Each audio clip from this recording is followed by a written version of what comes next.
Welcome to an extra special, extra late session of the MMA Vivisection. I know lateness is kind of our thing now, so it doesn't really feel like that special. But this time, at least, Connor, my esteemed my esteemed co-host, has a real excuse in that he was chatting with Mark Henry, I believe, wasn't it? I was.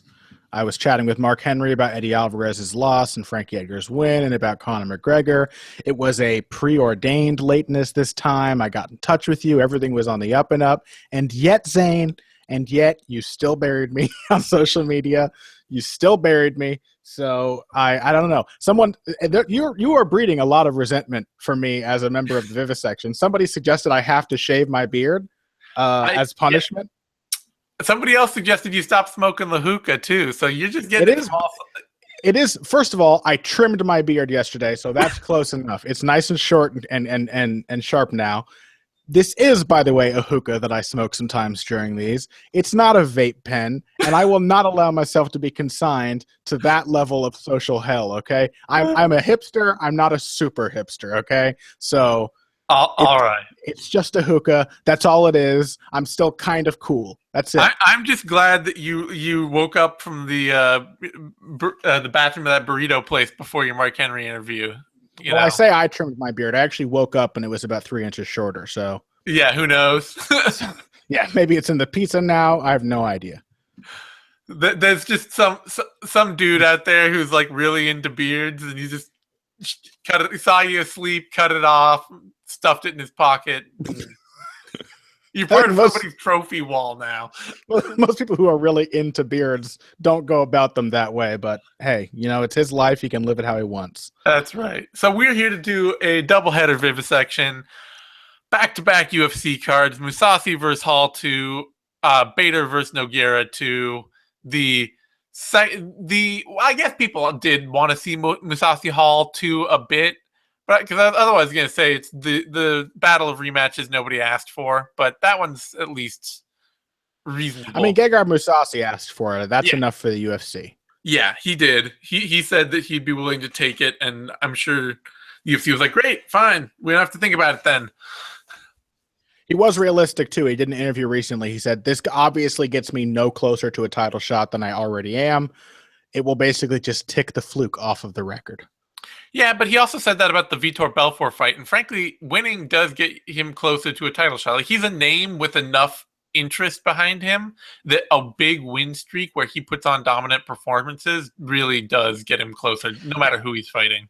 Did McGregor beating Seaver get him closer to a title shot? Objectively, maybe no, but subjectively, it furthered the impression that he was on a dominant tear. It absolutely did get him closer. Like, winning big and being exciting is like the key. Doesn't necessarily matter. It would behoove Gegard Mousasi to treat Hall the way he treated Vitor Belfort here. Yeah. So we're going to start out with Mousasi versus Hall 2. We are going to blitz a lot of these prelims, trying to keep these picks as short as possible because there's just way too many of them, and we do not want to do this for 4 hours. I'm doing an Invicta Vivisection after this, so, I can't spend my whole day just talking to people about fight cards. And you know what the worst thing is that I'm going to have to make myself blitz through some of these because looking at these cards, I don't hate them. And that's how I know that I'm sick, that there's something wrong with me. Because I don't hate them either. They're fun. I'm always excited to see a lot of untested talent get tested. For sure. And I'm also glad to see, that this Bader versus Nogueira 2 fight card, if it weren't for that main event, it's actually a pretty cool fight card. Oh, yeah. So, but we will do our best. On that note, we are going to start out with Charlie Ward versus Abdul Razak Al Hassan. Now, do you want to start this one, or shall I just jump into it? You're muted. I will let you take it first. All right. So this is going to be like this getting a little flack because Charlie Ward is 3-1 at this point in his career. And Abdul Razak Al Hassan is 6-0. So, this is the low end of experience for guys on UFC cards. But in their defense, at least, both dudes are already in their 30s. Ward has been training since way back in 2010 at least. He made his semi-pro debut, which is basically just like unregulated pro smokers in the UK. So he's been fighting a lot longer than his 3-1 record suggests, or even that his amateur record suggests, because these cards or these fights he had are just not listed anywhere. And Abdulrazak Al-Hassan has a 20-year judo career under his belt, competing at the national level, winning national champions for Ghana, championships in Ghana. Competing at a very high level in judo, and recently moved over to MMA and looks like an absolute world beater there. I'm picking out Al-Hassan. I think he's just too athletically a level above Ward and hits just as hard as him. Ward's big edge has always been his power and toughness, and Al-Hassan can match him for power and then is just a big step above him athletically. Yeah, and I'm going to make a sweeping statement here, but I don't think that SBG tends to do takedown defense particularly well. We've seen that with Lobov. We saw it with McGregor earlier in his career, and McGregor more and more does seem to be a standout compared to the rest of the Straight Blast roster. He really is, a special talent. No matter what gym he was at, I think he would be close to that special. And so, yeah, I just don't think Ward's style, looking at him, it doesn't seem very sustainable. It's just kind of overwhelming people, and he's done that fairly successfully. He, of course, is the fighter who ended up causing the death of João Carvalho, which has been suspiciously taken off his Sherdog record. But I do favor the takedown ability combined with the power of Al-Hassan. I think that's just a stronger total package than what Ward brings to the table, which is basically Lobov style swings. Yeah, I don't even think this fight's going to have a takedown in it. I think these two dudes are just going to stand in front of each other and trade fastballs until one of them falls over. So sure, but at least Al-Hassan has that in his back pocket. He does. Ward can't choose to take it to the ground. Yeah, no. Ward's takedowns are a little too. They're too separated from his boxing game. But anyway. Right. Next up, bantamweight. Oh, we need the odds on that fight. Abdulrazak Al-Hassan is the big favorite, -295 to -350. Charlie Ward, the underdog, +267 down to +230. That's frankly a little bit wide for this kind of fight, especially where in a fight I think that these guys are going to stand in front of each other and just see who falls over first. I think Al-Hassan should be favored, but I wouldn't, frankly, just not bet on it at all. That brings us to a bantamweight bout: Brett Johns versus Kwan Ho Kwok. For this one, I like what I see from Kwan Ho Kwok. I think he looks like an exciting fighter, as well as a good fighter. He starts out as just a good fighter and then slowly gets more Korean as the fight goes on, where he becomes more hittable, more willing to swing. And that is just kind of the combat sports ethos of places like Korea and Japan. You see a lot of good brawlers from those countries, but brawlers all the same, not a ton of head movement.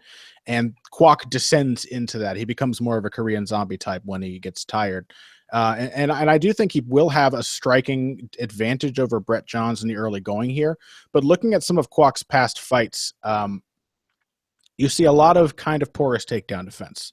Not particularly good and not dangerous off of his back, nor does he seem to be particularly good at getting off of his back. And if that happens even once early in this fight, I think it is going to get progressively harder for Kwok to stage any kind of comeback. So I'm going with Brett Johns by decision. Yeah, that's pretty much the same way I see it. Johns, he comes in on straight lines, which is a big problem for him and will be a big problem for him in the UFC, where when you get to the top of the division, guys can really just tee off and open up on you striking-wise when all you're doing is charging straight in, like we saw with Joanna versus Carolina. Carolina's always entering straight lines. Joanna was able to just strike and strike and strike and land whatever she wanted. But here, Kwok's just not quite consistent enough, and I think Johns should be able to overwhelm him with his takedown offense. Odds on that fight: Brett Johns is the favorite, -205 to 227 or 240 actually, and Kwan Ho Kwok, the underdog, plus 180 to plus 160, and I think that's about right. That's what I'd like to see for a fight where between two undefeated prospects, where one guy's got a real stylistic advantage like Johns has. Sure, yeah.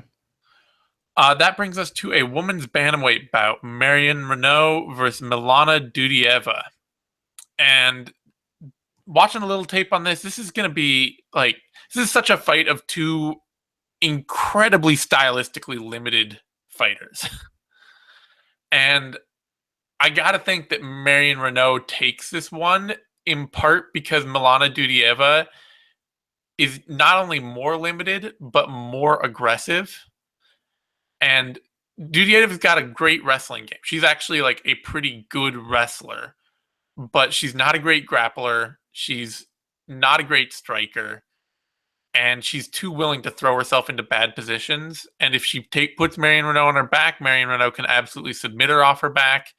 And if she doesn't, Marion Reneau is the more stable, the more powerful striker, even if she's really, really too choosy about how she throws. But I got to pick Reneau.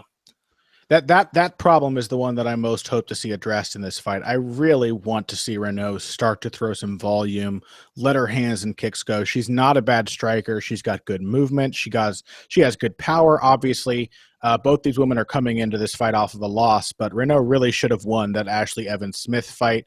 One of the judges, in fact, I wonder if 2 or 3 of the judges, if I recall, gave her the round in which she staggered Ashley Evans-Smith and had her wobbling all around the cage. So who knows what happened there. But if she comes in with her normal style, I think she still has the edge in reliability. If she comes in and throws volume and lets her strikes go the way you would expect from a King's MMA fighter, then that advantage only becomes stronger for her. So Marion Reneau by decision would be my pick. Yeah, I'm actually thinking submission. Maybe like... Could be, yeah. Something like the Andrade fight. Yep. That's kind of what I'm seeing. I think Dudiev is gonna pick her up and slam her, and then get caught in an armbar or a triangle. Sure. The odds on this: Reneau is the favorite, minus 205 to minus 240. Dudieva, the underdog, plus 180 down to plus 170. I honestly think that's a little close, or a little far apart, actually, I was going to say, for this kind of fight. Reneau has not shown herself to be consistently dominant in any way against any kind of opposition, except I believe her one dominant win was over, what's her name? Alexis Dufresne, who was ridiculously out of shape and had a bad weight cut, and just looked awful. Other than that. And then tapped Marlos Kunin because women's MMA is chaos. Yeah. And Dufresne has got her head straight. She's fixing some problems in her life to get there, to improve, but Reneau is not a safe bet. Like, I don't think Dudieva is either. I just wouldn't bet on this fight, but the odds are a bit wide. Mm-hmm. That brings us to Zach Cummings versus Alexander Yakovlev. This is a fight that is more exciting to me on paper than I expect it will be in action. This is my first call of the episode for a boring fight. I think both of these guys really tend towards pot shotting and counter striking. And Yakovlev really prefers a longer range than Cummings, and so I don't think he'll be giving them the opportunities that Nicholas Dalby did, nor do I think he will be picking him apart the way Santiago Ponzinibbio did, picking apart on the way in. And then, of course, you have the wrestling, but Yakovlev is a good wrestler, couldn't compete with Kamaru Usman, but Cummings is not as good a takedown artist as Kamaru Usman. So I expect to see a lot of neutralizing happening in this fight. And I think ultimately it'll be close, the kind of fight that goes to a split decision or even a draw. But I think the range is actually going to give Yakovlev the advantage. I think fighting from a safe distance behind kicks and straight shots is going to give him the edge over Cummings, who is really, really geared towards people coming in and leaning away and countering them. and there's not a lot of depth behind his striking after that very specific phase. So I'm going with Yakovlev by decision. I'm picking Cummings here, and I'm picking Cummings mostly because I'm still not convinced that Yakovlev can physically compete against UFC good athletic, reasonable UFC welterweights. Like he's just so kind of reedy, and if he can't get his wrestling game going, I'm not sure how effective his striking is. Like I think a lot of his striking success that he's had, even in especially recently in that fight he had against George Sullivan, but against Gray Maynard as well, was based on his ability to out wrestle them first. And I don't think he's gonna get Cummings down. I don't think he's gonna make Cummings really worry about that wrestling advantage. And so out wrestling Gray Maynard is still an impressive achievement. But then again, it was the one time in his career where Yakovlev has been substantially bigger than his opponent, going down to lightweight. Exactly. And so Cummings, I just think that Cummings is going to be too big and too powerful, and that's going to be more the story of this fight. Cummings definitely has that like Johnny Hendricks strength where you get him in a clinch and you suddenly realize that all the tape study in the world did not prepare you for how difficult it is to get that damn underhook out from under your arm. Yeah, I feel like Yakovlev's going to be out at range and he's not going to get much done out there, and then he's going to fall into the clinch periodically to try and get something done, and Cummings is going to just be too strong for him there. Certainly a possibility.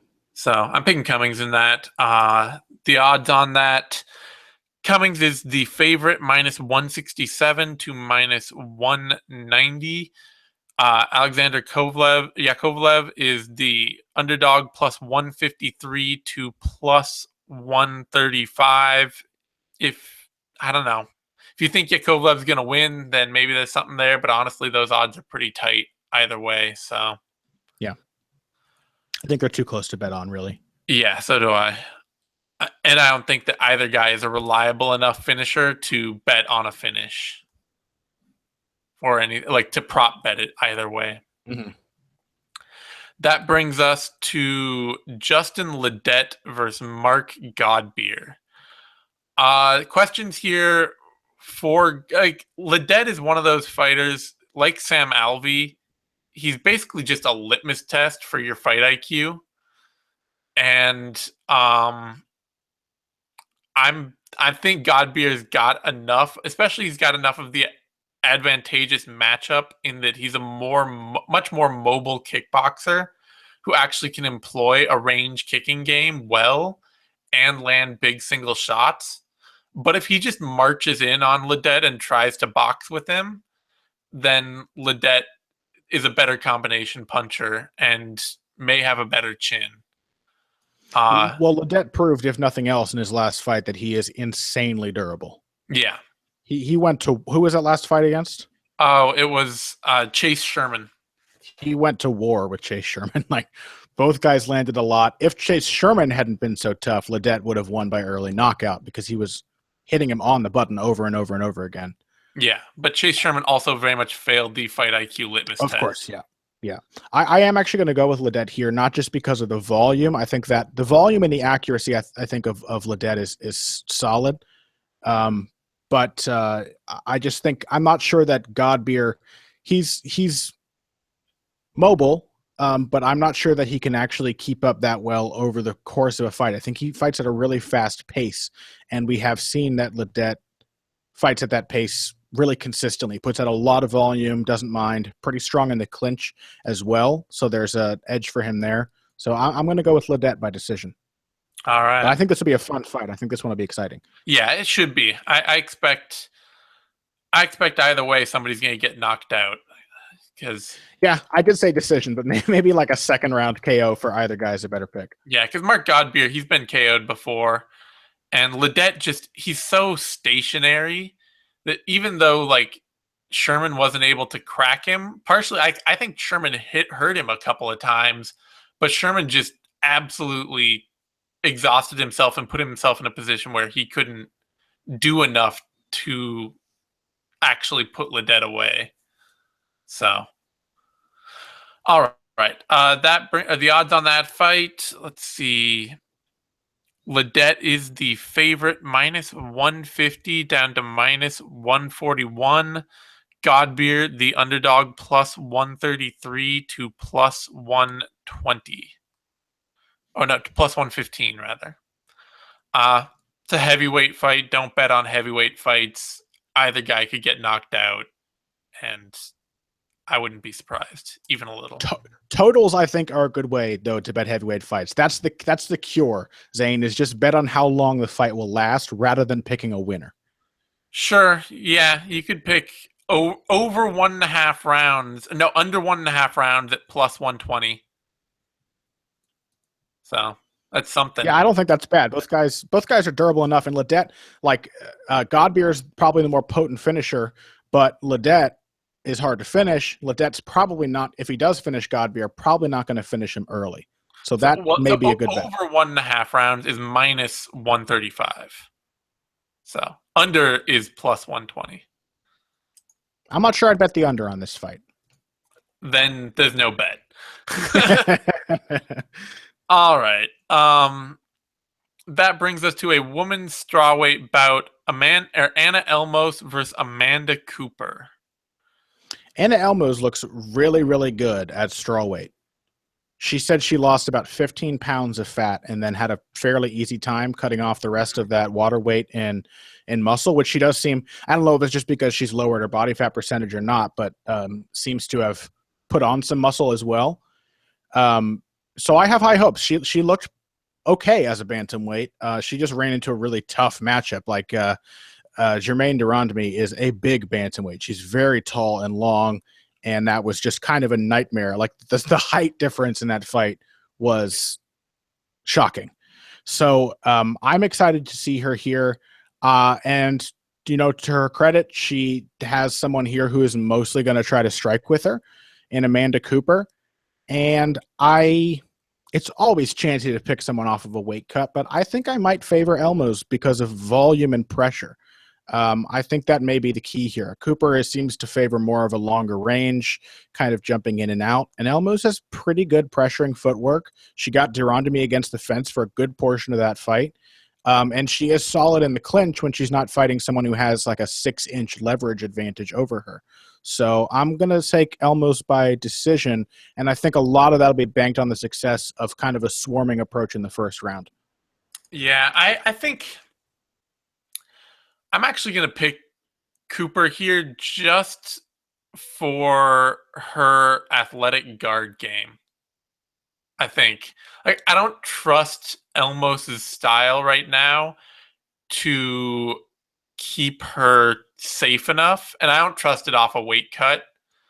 Like, maybe she can get something big done early in this fight, but Cooper seems like she's really got it down to the point, like, you know, she can land hard shots, dipping in and out, and then if you pressure her, she is not hard to put on her back, but she's got a very athletic, very quick guard game especially for arm bars. Yeah, I guess I don't see Elmose trying to put her on her back. No, well, but it could be one of those things where she, you know, punches her and Cooper just falls over to let Elmose follow her to the ground. The tactics that still work in women's MMA. Well, it especially works in divisions like strawweight where there's actually enough a lot of these women have enough flexibility to make an aggressive guard game something that actually has a function. Yeah, and not a lot of the women are powerful enough to really punish you for being on your back. Exactly. So I think there's actually some tactical sense to it, not just a technical failure. Sure. So I don't know. I think Cooper's just too dangerous she's dangerous enough on the ground and dangerous enough standing that I don't trust Elmose to just be able to impose a pocket boxing game. So odds here do favor Cooper, -125 to -145, and Elmose is the underdog, plus 117 down to plus 100. I would not bet on this fight. Nope. It's just liable to be an ugly scrambling fight, I think, Mm-hmm. with a lot of like blitzes where 10 punches are thrown and each person lands 2, and I'll just kind of a mess. That brings us, speaking of messes, to Kevin Lee versus Magomed Mustafaev. And I hate to do this because I am a massive fan of Magomed Mustafaev and think he has all the potential talent in the world, but I am picking Kevin Lee to win this fight.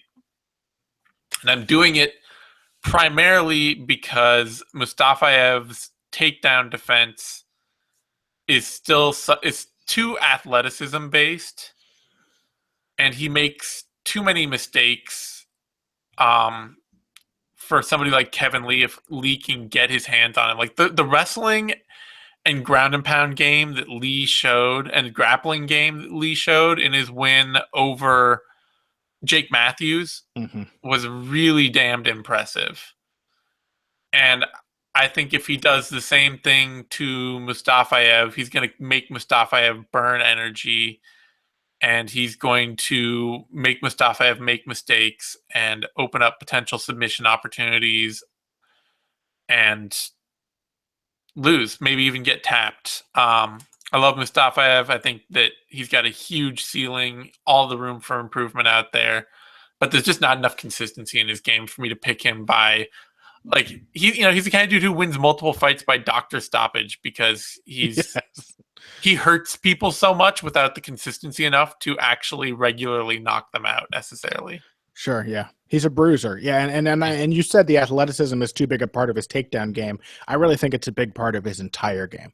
Yeah. It's just like having raw power, the willingness to be aggressive, but he is yet to really show, like you said, a lot of technical consistency. And I also think he fights at such a pace that he can't maintain it for more than a round. Even that fight with Piotr Hallman, I think he was kind of gassing by the second round. Unfortunately for him, he did finish Hallman, and that has been the case because he's so overwhelming. But a lot of early finishes for Mustafaev throughout his career. The fear here for Kevin Lee is that I don't think he's the most durable guy in the world. Mm-hmm. Both times we've seen him get hurt in the UFC, it has led to him losing. Once by knockout to someone who doesn't hit that hard, and once by decision to somebody who does hit hard, but who basically shut Kevin Lee down entirely after hurting him in Al Iaquinta. So that's a problem, but I do think Lee is still improving. He's kind of taken that Ryan Bader route where you're like, oh, this guy's not really a prospect like I thought he was, because I've seen him lose, and often in pretty dominant fashion. But he's 24. He still has a long road ahead of him to continue improving, and I think he made some promising strides down that road in that Jake Matthews fight. So I'm going to go with Lee as well. The big concern is that Lee's range striking game is still bad. Yeah, it's not as good as he thinks it is. Yeah, and his defense in the pocket is not. His defense in the pocket is not as good as he thinks it is. His range striking game is still just not there. Like, yeah, Jake Matthews was firing at will on him at range. Yeah. But that's the thing. I think with guys like Leonardo Santos and Efrain Escudero, those are the guys that Lee can look kind of bad against just because they're like measured and consistent. Yeah. When somebody has a big hole in their game, that's the kind of guy I think he beats impressively. I think Mustafaev is a little closer to James Mousasi than he is to Efrain Escudero.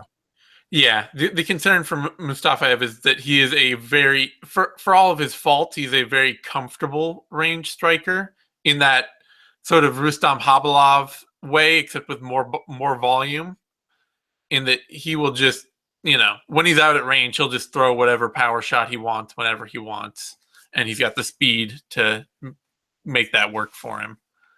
So, still a concern for Lee, but I'm not picking him to get caught here. Odds on that fight, Mustafaev is the slight favorite, minus 110 to minus 122. Lee, the very slight underdog, plus 102 to minus 115.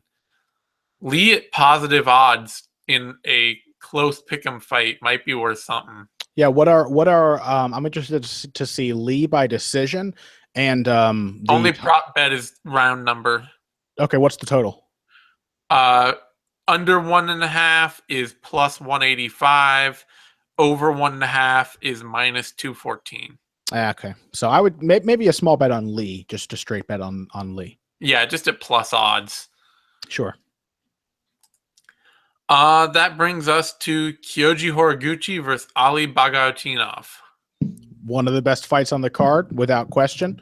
Bagautinov has not been particularly consistent lately, but he remains dangerous. Nobody really gets to style on him other than Demetrius Johnson. And I think he even tagged Demetrius Johnson a few times early in that fight. He's dangerous. He's fast. Like a lot of those Sambo guys, he's kind of like Mustafaev with better schooling. You know, he has that real comfort at long range to explode suddenly across distance, whether it be with a strike or a takedown. And so that makes him dangerous, even if he does spend a lot of time in a lot of his fights not really doing much. You know, like it's remarkable that he convinced John Lineker to fight at a slow pace. And that's the only reason I think that he beat him. Otherwise, he tends to get outworked. And Kyoji Horiguchi is like one of my favorite fighters in the UFC, I think, for obvious reasons. I think he is getting better and better, especially with his move to ATT. He brought some of his coaches over with him. Now he's with a much more deep training pool, a much deeper training pool of partners over there, more specialized coaching for American MMA.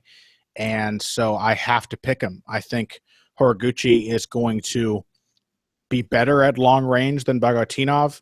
I go on and on and on about the rhythm that he uses to confound his opponents, and that is not going away anytime soon.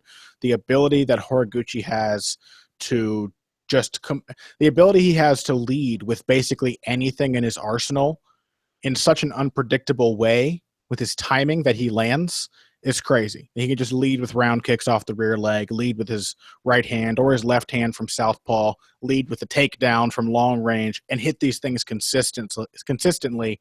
It's all because he gets his opponents buying into a tempo before breaking that tempo and really surprising them.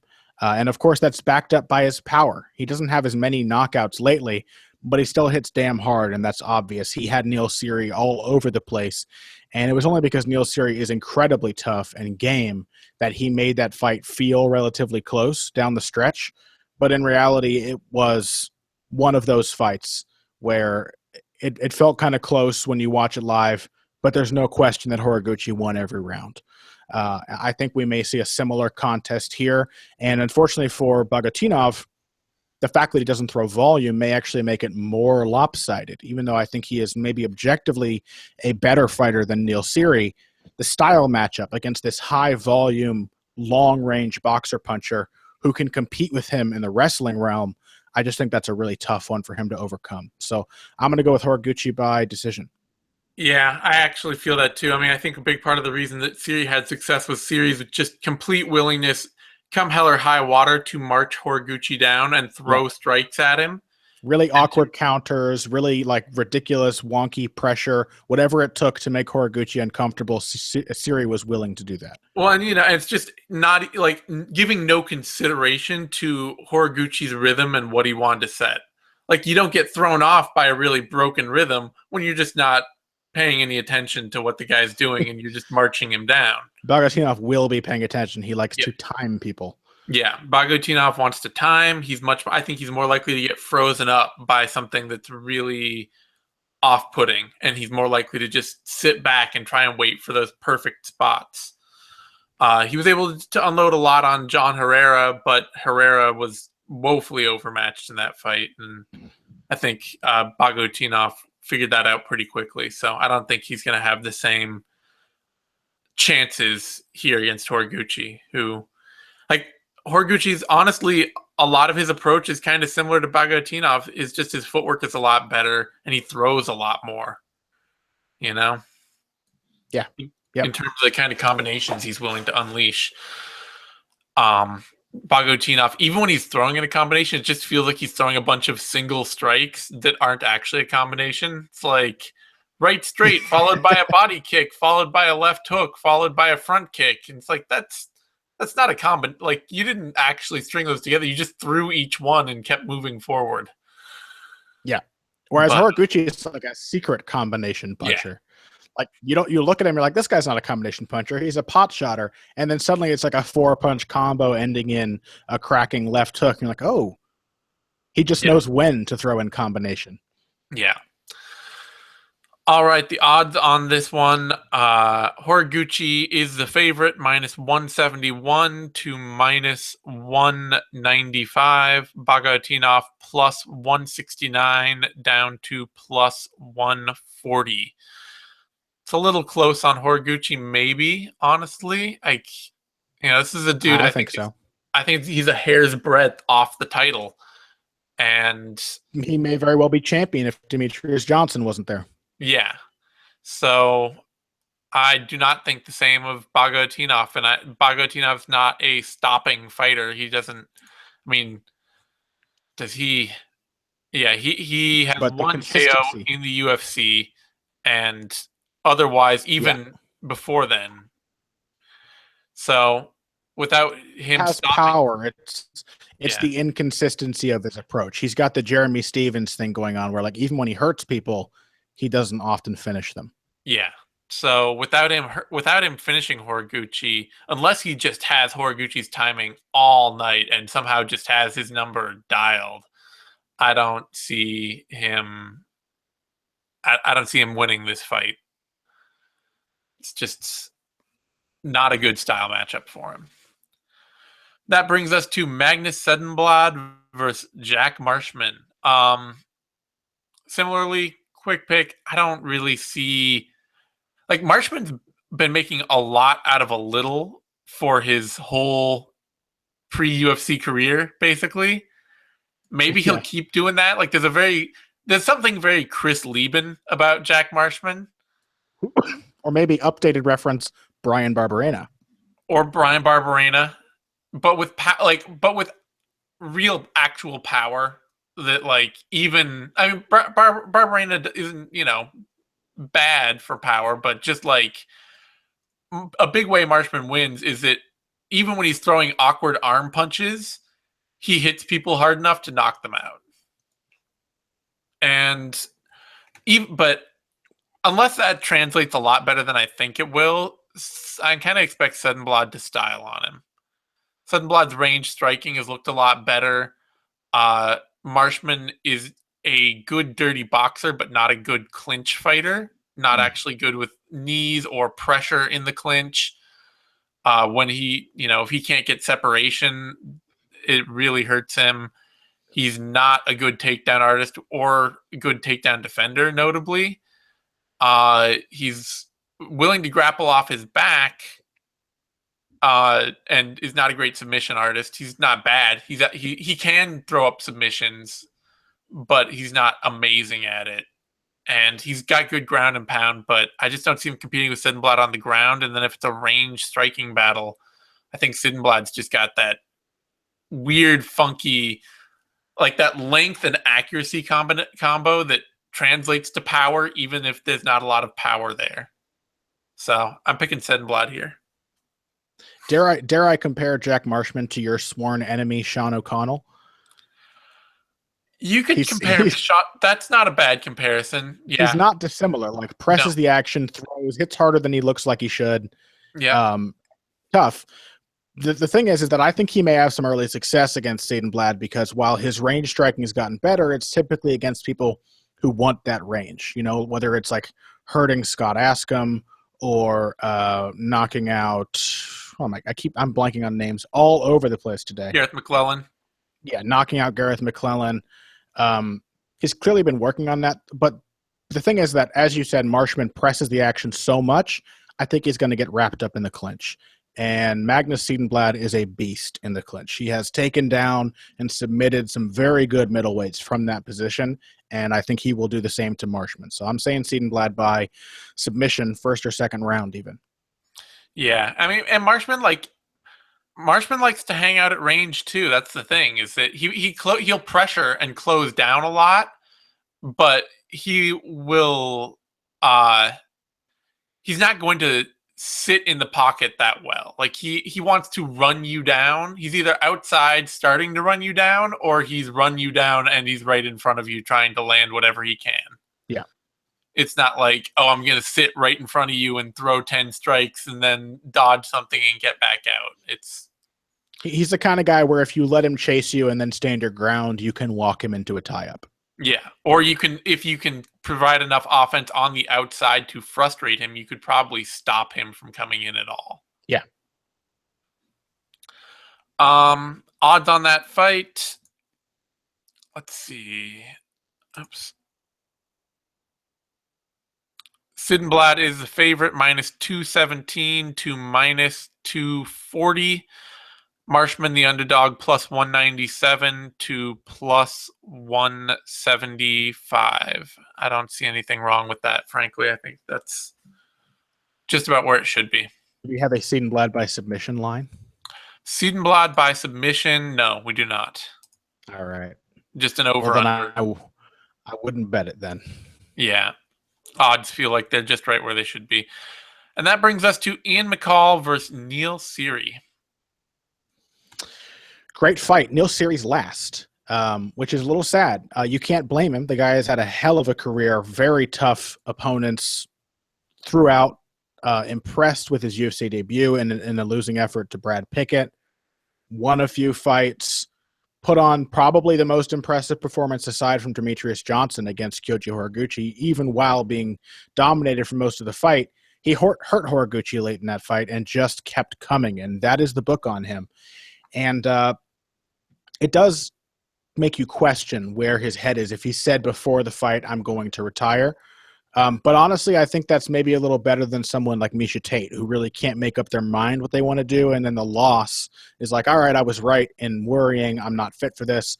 Often guys who say it's going to be their last fight, they go out there to make a statement for their retirement, like Mark Munoz did for his last fight. Yeah. So I'm hoping that's the case. If it is, I think he should really be able to compete with Ian McCall for the simple reason that Ian McCall will strike with you if you want to strike with him. He could definitely out-wrestle Neil Seery. Ian McCall, this is easy to forget looking at his fights. He's one of the best wrestlers in the flyweight division. He's got really great takedowns. His scrambling is really solid, too. He's excellent on the ground. People forget how he dominated Demetrius Johnson for a 10-8 round in their flyweight qualifier match. And then he came very close to closer than most to submitting Joseph Benavidez and doing a lot of damage from top position in that fight. Very few people can secure a top position on either Joseph Benavidez or Demetrius Johnson. So that says a lot. But then we have fights like the one with Iliardi Santos, whose only path to victory was to strike with Ian McCall. And McCall went out there. He just hears the cheers of the crowd in his ears. He gets this goofy grin on his face, and he decides to swing with his opponent. So I think I'm going to pick Neil Seery. I think volume is going to do it, and mostly because I want to see Neil Seery win. It's a very tough fight to call. If McCall fights smart, it is his fight to lose.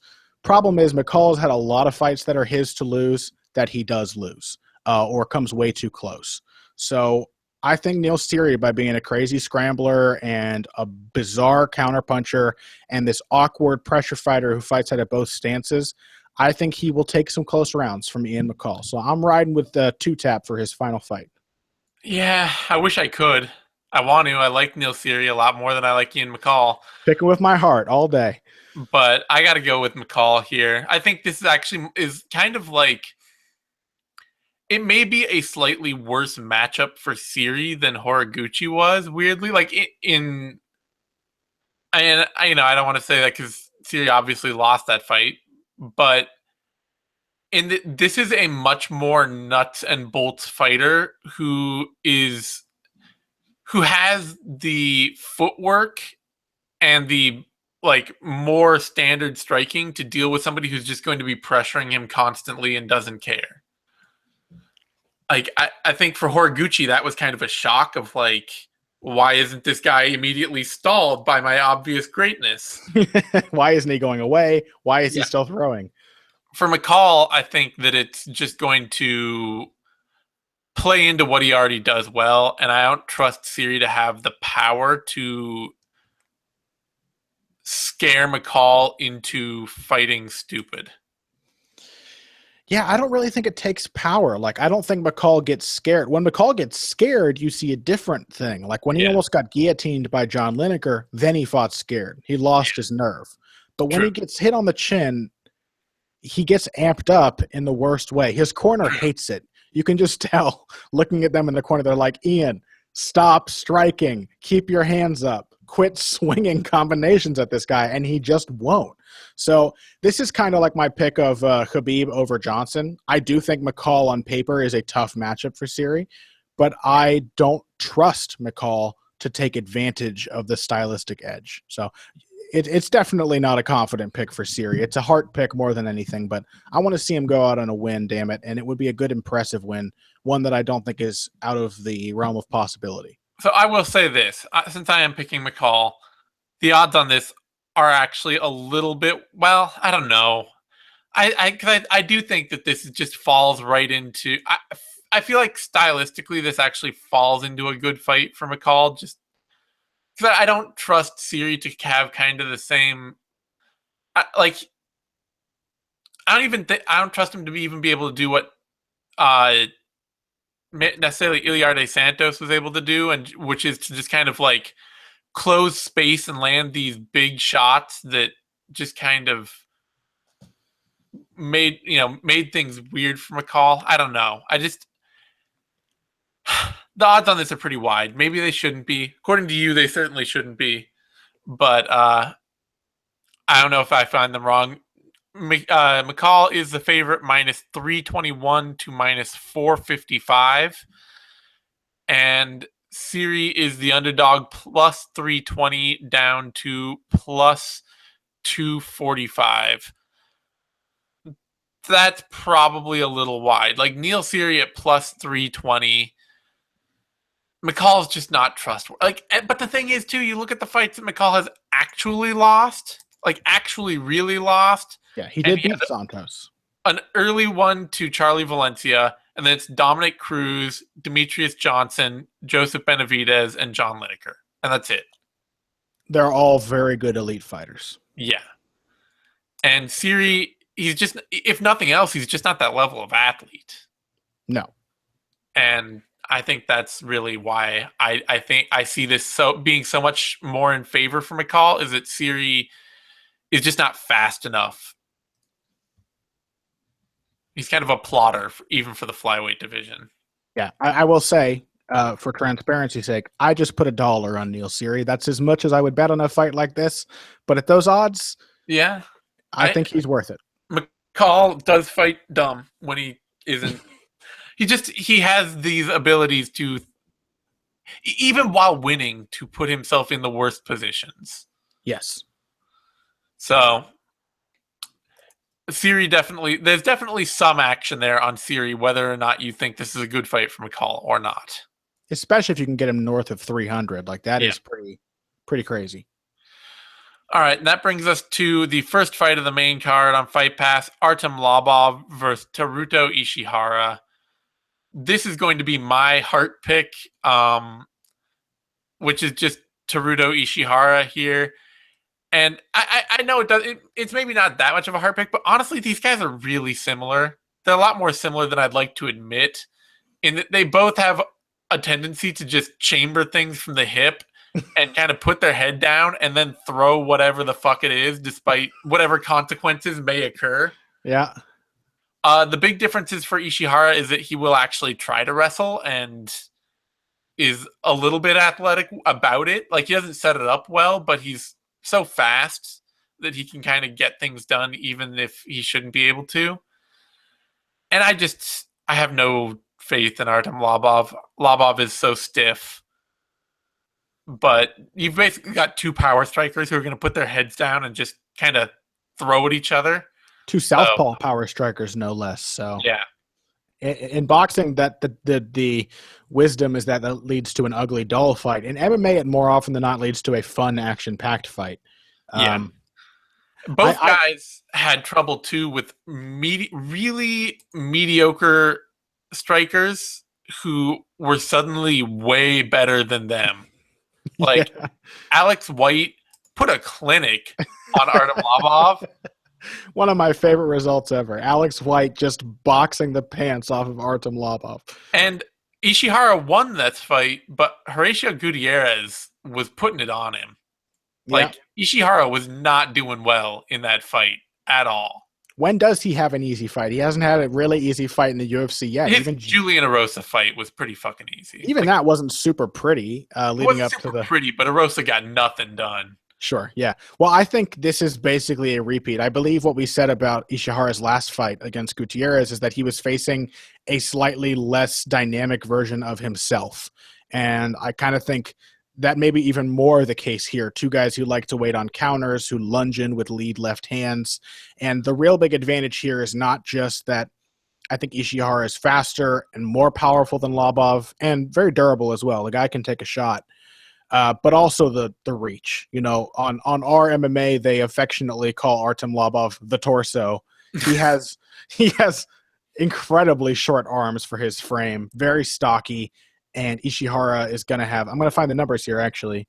Ishihara's reach is 69 inches. Nice. I'm sure he's happy about that. Artem Lobov's reach is 65. It actually says 6.5 on his Wikipedia, which is more accurate than not. But a 4-inch reach advantage for a guy who likes to fight from a longer range. I think you have to favor Ishihara. Yeah, I just worry. I think because I think too a big part of why Ishihara stopped Gutierrez was confidence. Ishihara is much more confident about biting down and stepping forward. That's why he went to a draw with Hirota too. If he wasn't that, if he was any more gun shy than he is, and he isn't at all, he would have very likely have lost that fight. Yeah, and Lobov is totally not gun shy at all. That's true. So we'll see. It should be a fun fight. That the odds on that. Ishihara is the favorite, minus 249 to minus 275. Lobov, the underdog, plus 225 to plus 190. I think Lobov's got a better puncher's chance than that. I have some major. Let me put it this way. I love watching Teruto Ishihara fight. I love listening to him talk. He's great. He is very likely headed for a sharp reckoning in the UFC bantam or in the UFC featherweight division, and it may not necessarily come to a good fighter. Oh yeah, I think you're absolutely on track there. I just don't think Lobov is the guy. Lobov's got stopping power. I mean, that's the thing. He does, but he hits hard, but also he does only have 4 knockout wins. And let's recall, those are 4 knockouts out of 26 total fights. It's true. He's not a great finisher. Does lose, you know, whether you want to give him credit for all of his short notice fights or not. I do. He's fought a lot of really good regional competition, a lot of them on short notice. And he has often comported himself well in tough matchups. But you know who else fights a lot on short notice against good competition? Who's that? Donald Cerrone. Yeah, there's a difference. There's a difference between a really good fighter who fights a lot of good fighters on short notice and a really mediocre fighter who fights a lot of good fighters on short notice. Yeah, Lobov is definitely a journeyman in that way, and Cerrone should be if he were any worse, but he's not. He's clearly elite. Yeah. So that brings us now to a heavyweight bout, Timothy Johnson versus Alexander Volkov. And I believe this is your fight to pick. People know I love me some Timothy Johnson for no discernible reason. That mustache. It's got to be the mustache. Like this weird sort of doughy giant with a goofy mustache. He looks like a carnival strongman in the off season. He absolutely does. He's pretty good though. You know, like you cannot say that Timothy Johnson is not an effective heavyweight. He's very durable. He does not lose sight of his game plan even when he's being hurt or when he's being bloodied up, which happens because he's hittable. He's a pretty solid wrestler. His resume as a wrestler, I think he was like a junior college wrestler or something, is not outstanding. But at heavyweight, takedowns matter a lot, and he's pretty good at getting them. You know, one takedown was enough for him to finish Shamil Abdurakhimov. Takedowns against Marcin Tybura were the difference maker, and then had a pretty close fight with Jared Rosholt because he packs some power, and when he needs to, he'll bite down and swing. And so he's got a lot going for him as never a contender, but a perpetual tough out for people trying to make their way up through this division. And it may be tough for Alexander Volkov to get a win here. Volkov has been out-wrestled. He's a solid striker and a very good grappler off of his back by heavyweight standards, but he consents to staying there way too much.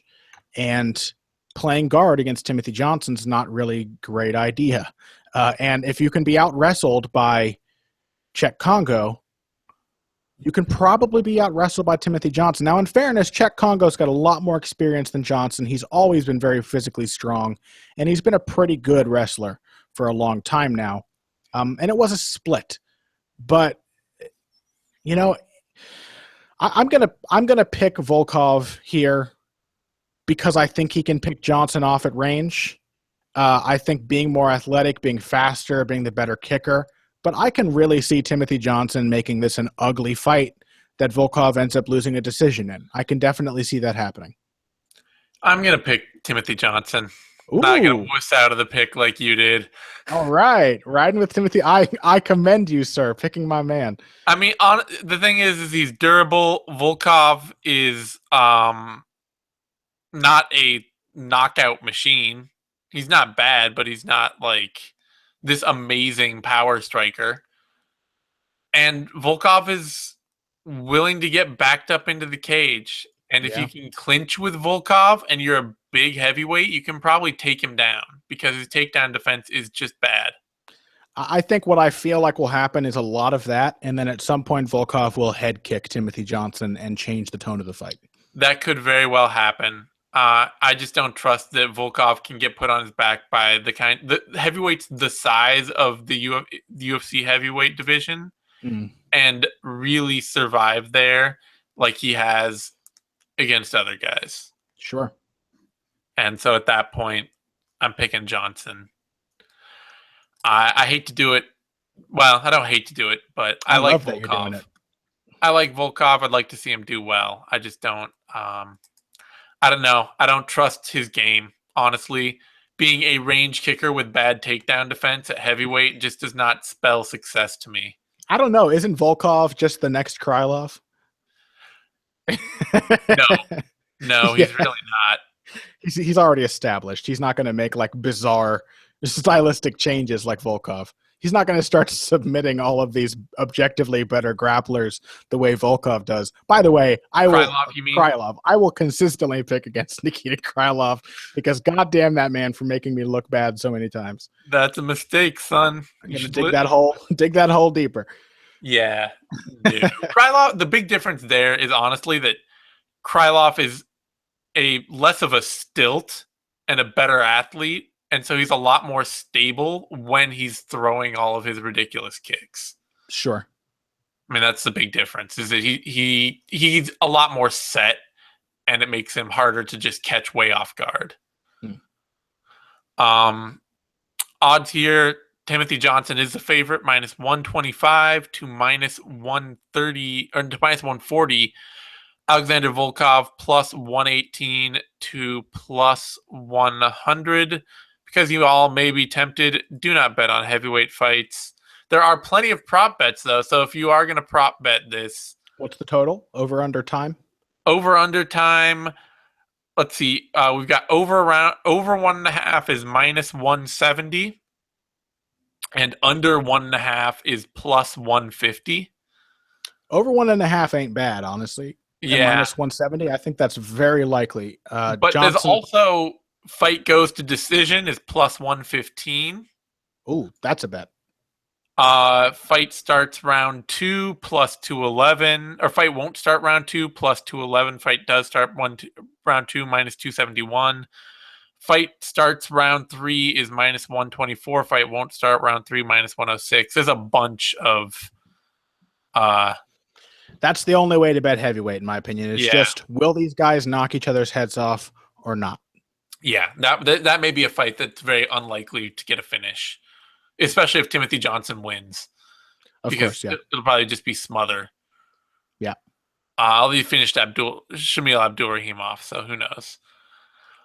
Either way, that brings us to Ross Pearson versus Stevie Ray.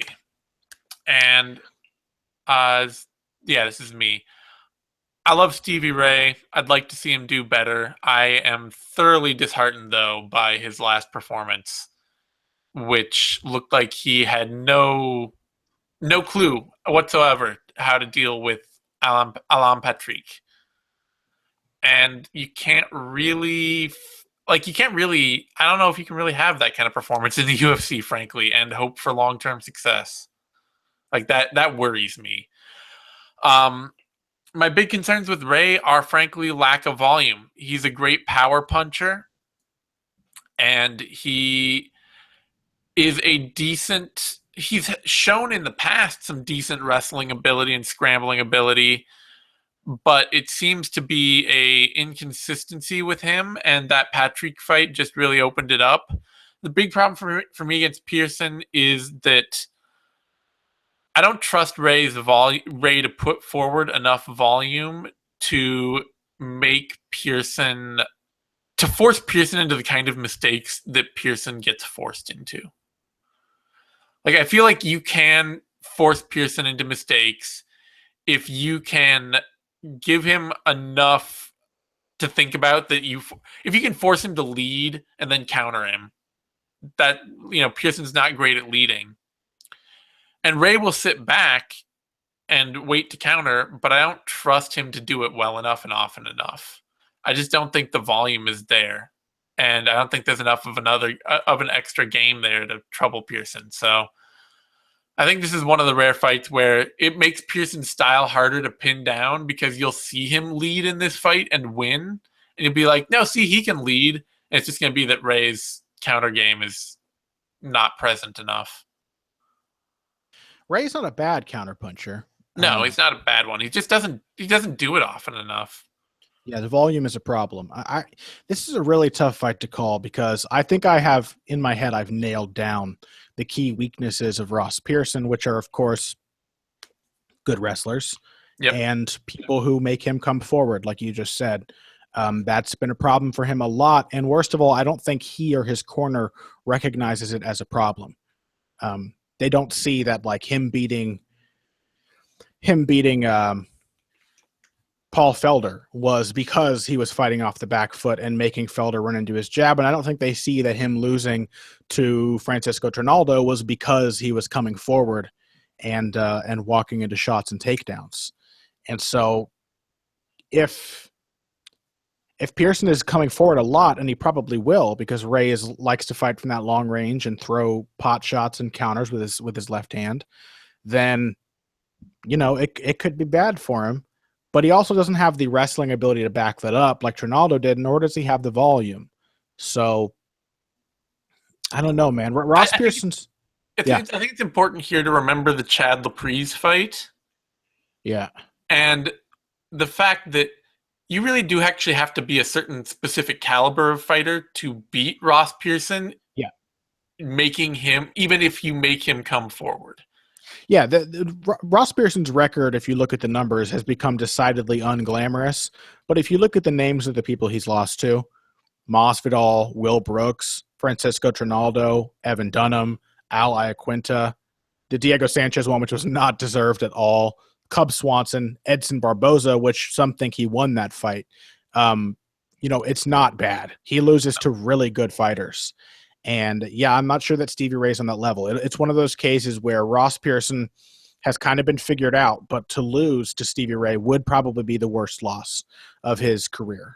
Not that Stevie Ray's a bad fighter, but it would be the easiest version of the problems he's often faced that he would not be able to overcome. So I'm going to pick Ross Pearson too. I think the volume, the defense, just the more consistency of approach over Stevie Ray. Not like Stevie Ray couldn't catch him enough to change this fight. And Stevie Ray may have made some big adjustments to his game after that Alain Patrick loss, but probably none of those are really relevant to this fight, where Ross Pearson's not going to wrestle him.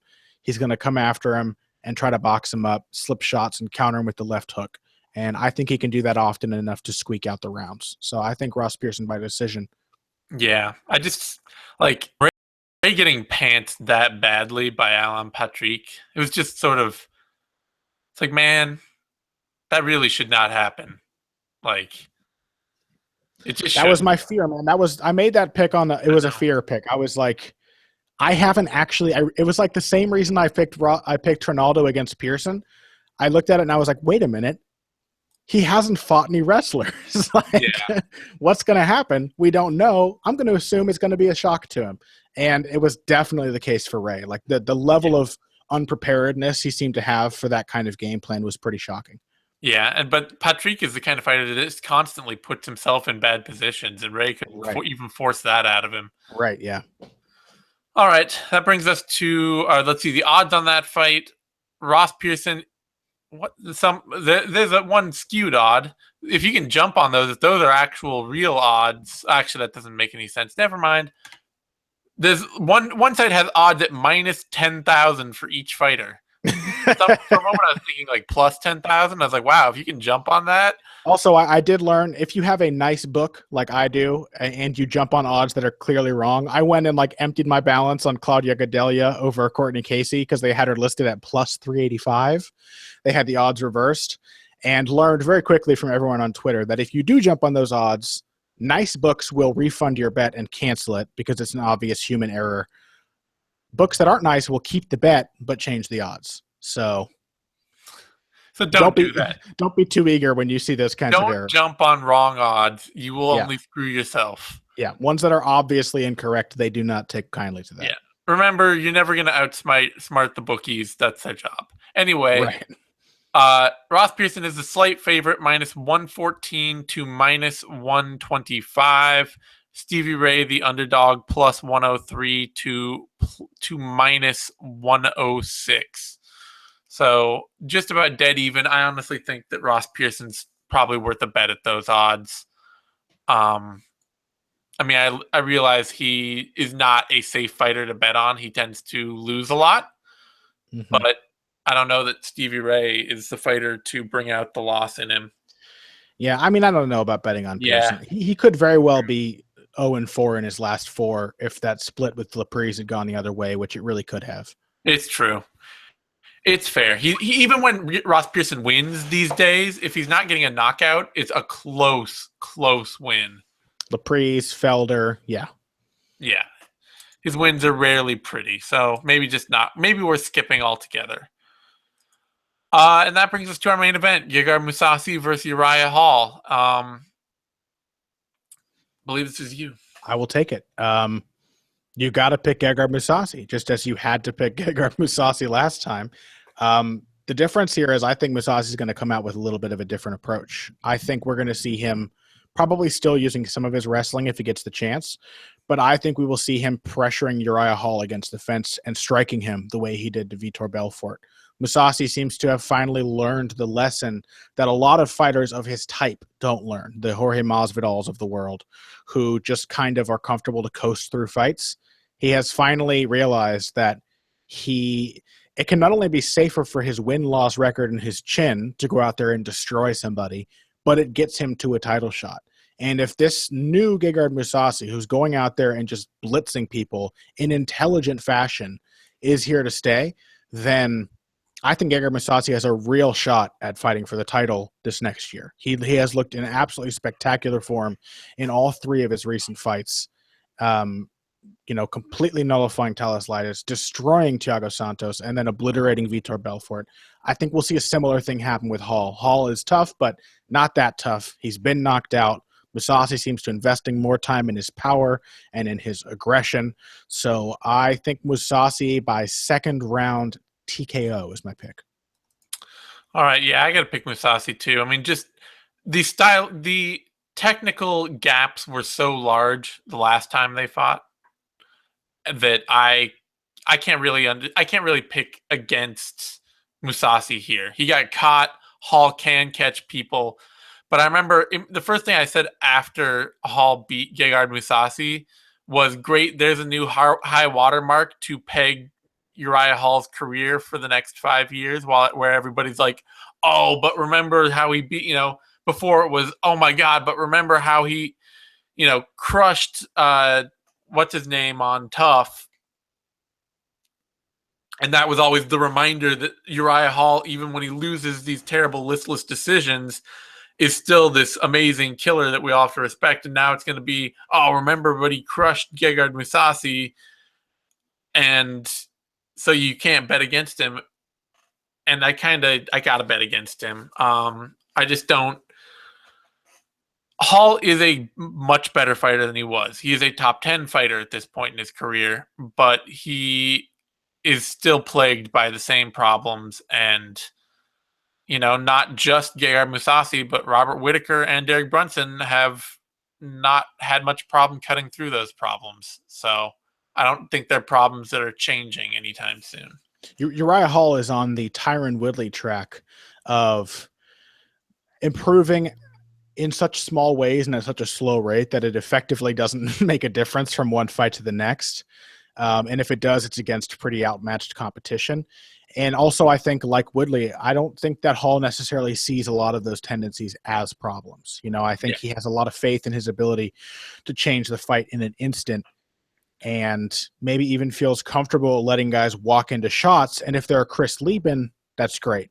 If they are a Gegard Mousasi or a Derek Brunson, not great. Yeah. It'll be interesting. I mean, it'll be interesting to see if he has the same kind of eventual outcome as Woodley, because he's certainly a good enough athlete that he could. Yeah. But he doesn't have the same base, the same technical, he doesn't have the same wrestling base that I think has been a real backbone for Woodley to see him through the bad times. And I don't think he has the same confidence either. Yeah, that's true. All right. On that note, the odds for this fight, Gegard Mousasi, this is a little absurd considering what happened last time, is coming in at -500 to -625.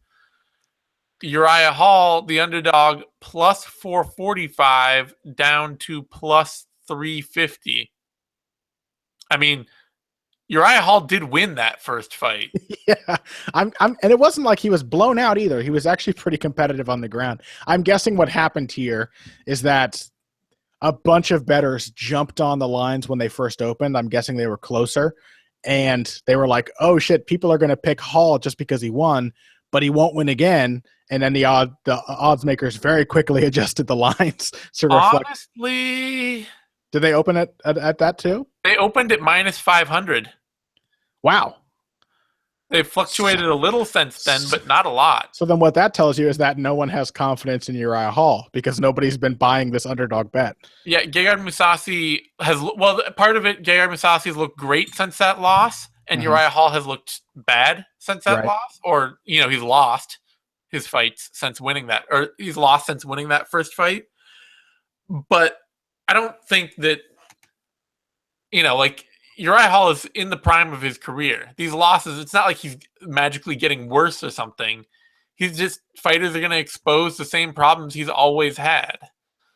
And Mousasi has been getting better, but Mousasi could also fall apart any second.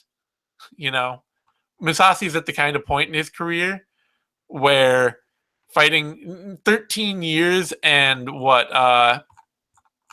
almost 50 fights. 13 years and 48 fights in.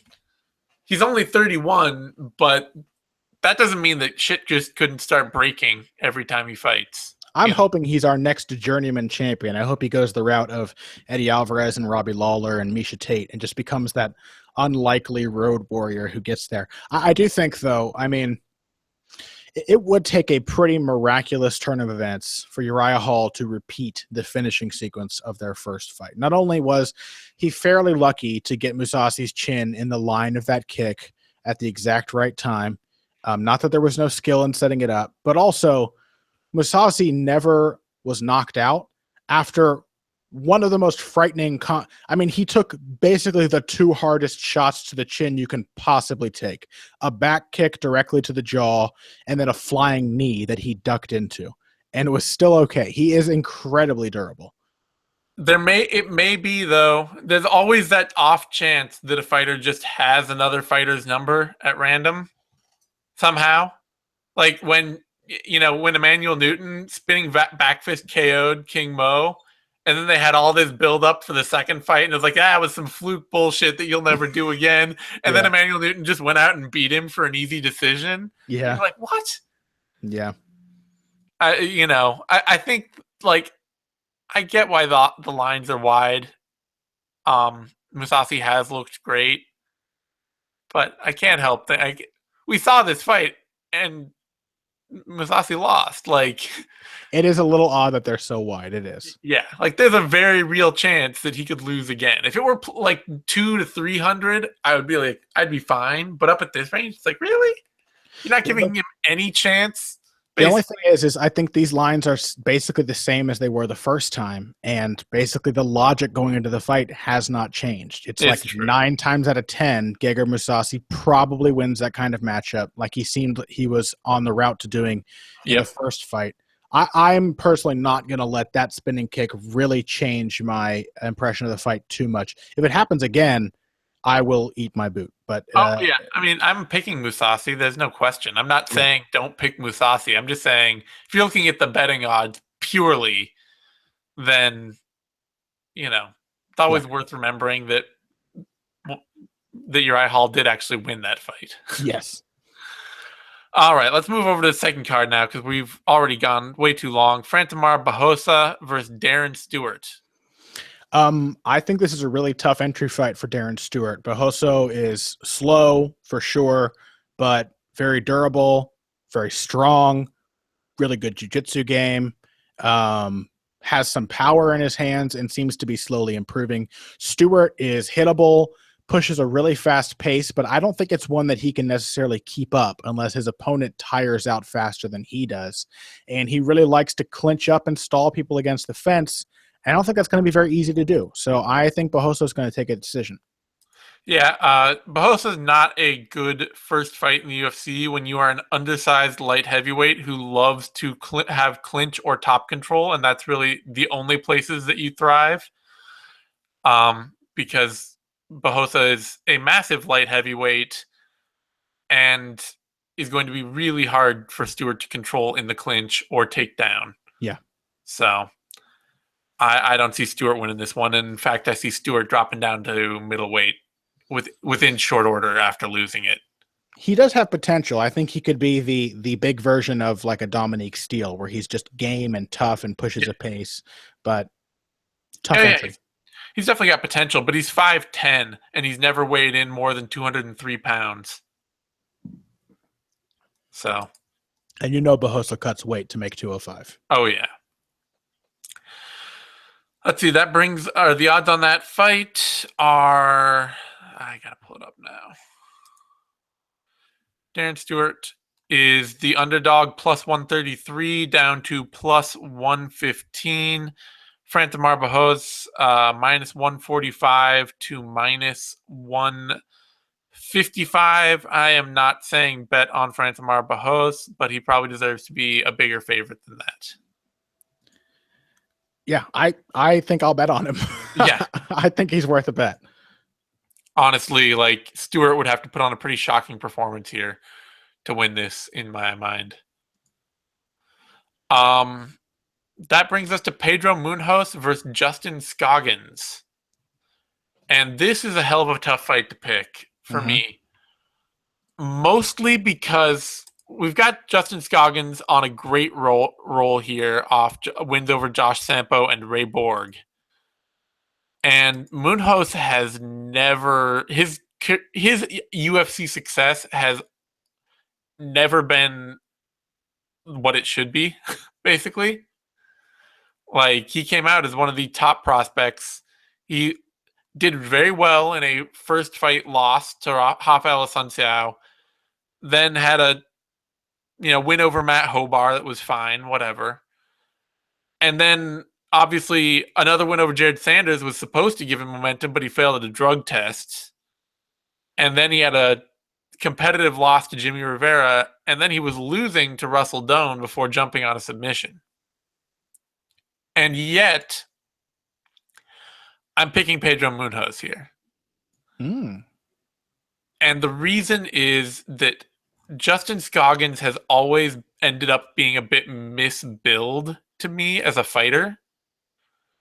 He's always been billed as this great striking specialist with this fun, funky karate style. And I remember when he came into the UFC, I was like, I really have doubts that this is actually going to work in the UFC.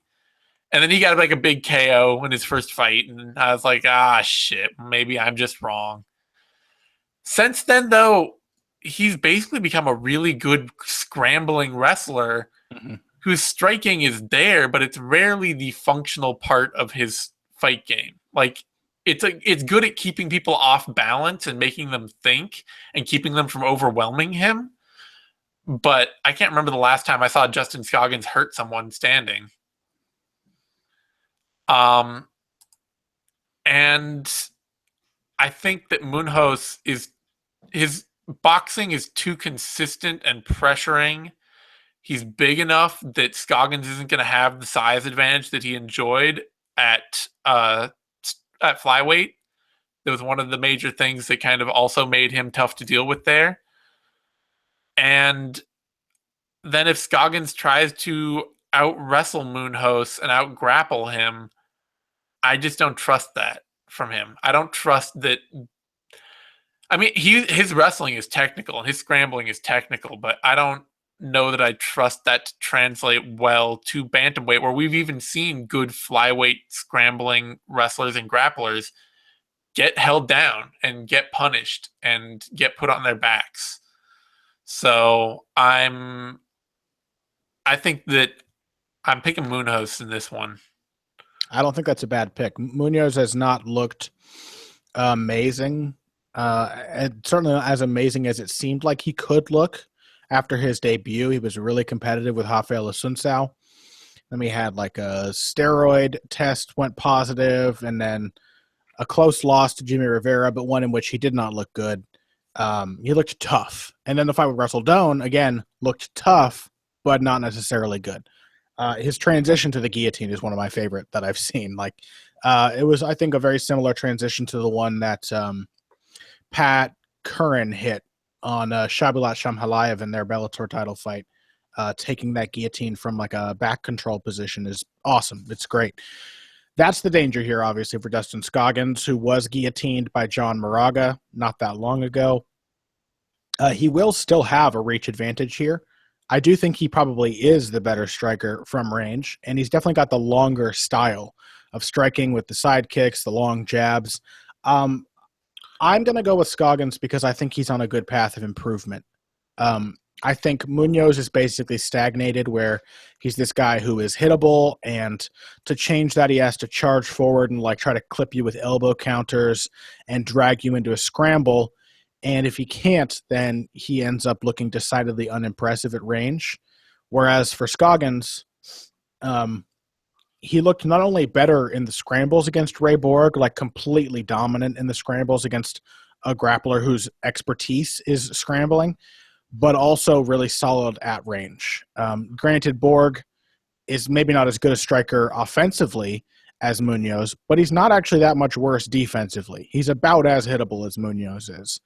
And so I think Scoggins is going to lean on that reach advantage as much as he can. If he doesn't, if he consistently goes in and tries to scramble with Munhoz, he will make it a very dangerous fight for himself. But I'm banking on him coming in with a good strategic approach here and picking Munhoz apart for at least 2 of the rounds. Borg is 5 inches shorter than Pedro Munhoz, too. Worth noting. Sure. Yeah, and Munhoz is physically strong, and he's a very good wrestler. Yeah. I don't trust. I think one of the big problems for Munhoz has been dealing with guys who have power on the outside and who can surprise him with that power. That was definitely like Doane. Doane has a lot more power than people give him credit for. Yeah. And obviously Jimmy Rivera too. And Scoggins I don't see that in his game. So That is fair. the odds on that fight, Moonhouse is the underdog plus 153 down to plus 135. Scoggins, the favorite, minus 163 to minus 180. I'm not surprised that Moonhouse is the underdog. I'm not sure that he's worth a bet at super close odds just because uh, he tends to have a lot of close, ugly fights, and Scoggins is a very, very unknown quantity at bantamweight. Yeah, true. So I don't think there's a lot to be got there.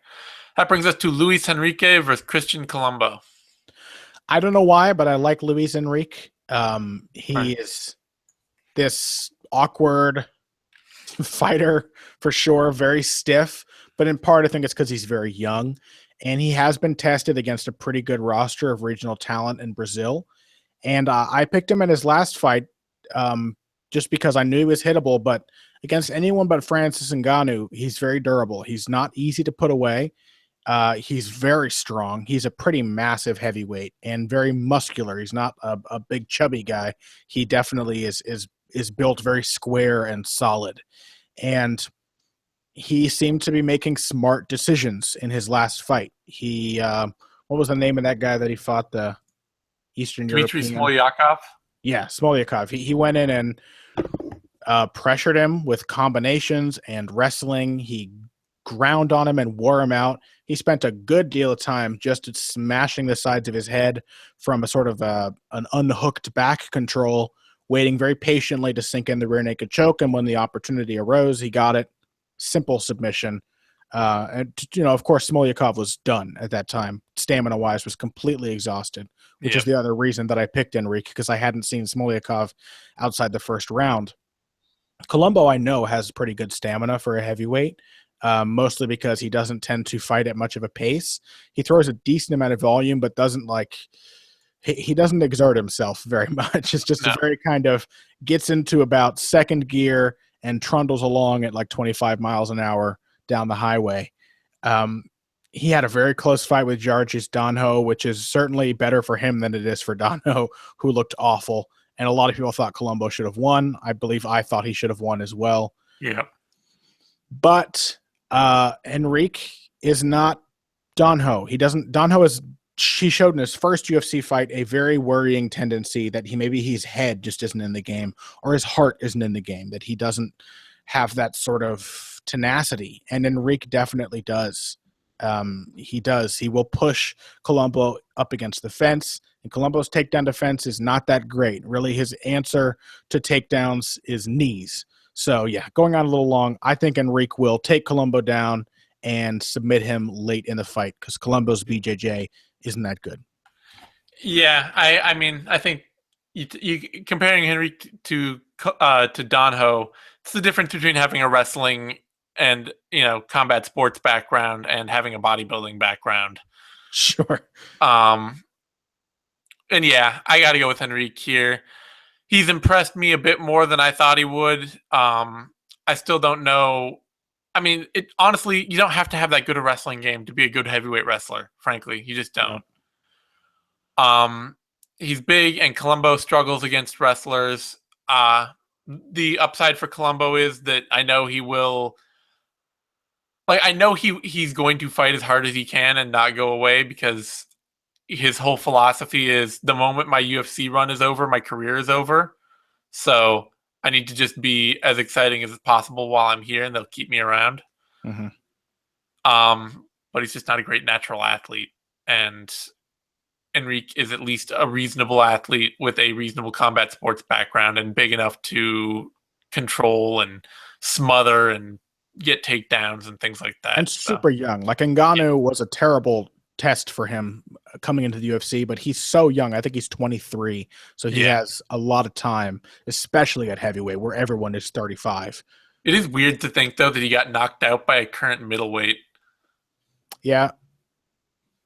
He took shots from Smolyakov, okay, though. I think it was more a nerves thing. Like, he just was not comfortable at all on his feet. Yeah. All right. Odds on that fight. let's see. Colombo is the underdog plus 230 down to plus 200. Luis Enrique, the favorite, minus 234 to minus 285. It's about right. It could honestly be a little closer just because it's heavyweight, but the odds are fine. That brings us to Johnny Eduardo versus Manvel Gamburian. And this is... I don't have a lot of faith in Manny Gamburian at this point. I thought how much faith do you have in Johnny Eduardo? more Really? than I have in Manny Gamburian. I think, a notably close fight with Scott Jorgensen was not a great thing, or a back and forth fight in the end of Jorgensen's run. And otherwise, Gamburian hasn't had a real great, turn up for the books since beating Cole Miller in 2013, which even that fight he lost. Frankly, he got knocked out and the ref didn't call it. And so they kept going. Like, I can't remember exactly what happened to that fight, but I remember at one point Cole Miller knocked him out. And then there was like a weird restart for some reason. And then Miller got frustrated and lost all of his cool and lost the fight. Classic Cole Miller. Classic Cole Miller. So you might even be going all the way back to Michihiro Omagawa in 2012, and before that he was on a 3-fight losing streak to Diego Nunez, Tyson Griffin, and of course Jose Aldo. Basically, a guy who's been fighting since 1999 may not have been looking all that great since 2010. Yeah, and that's not surprising. Not surprising. Eduardo, he's been around forever. He has been fighting super inconsistently forever. He's been around since 1996, for Christ's sake. I don't think he fights often enough, though, to maybe take the same kind of wear, basically. It just is, his career is so spotty over the years. And while he got subbed by Aljamain Sterling, he absolutely beat the crap out of Eddie Wineland. And I think that he's still just so dangerous in his element.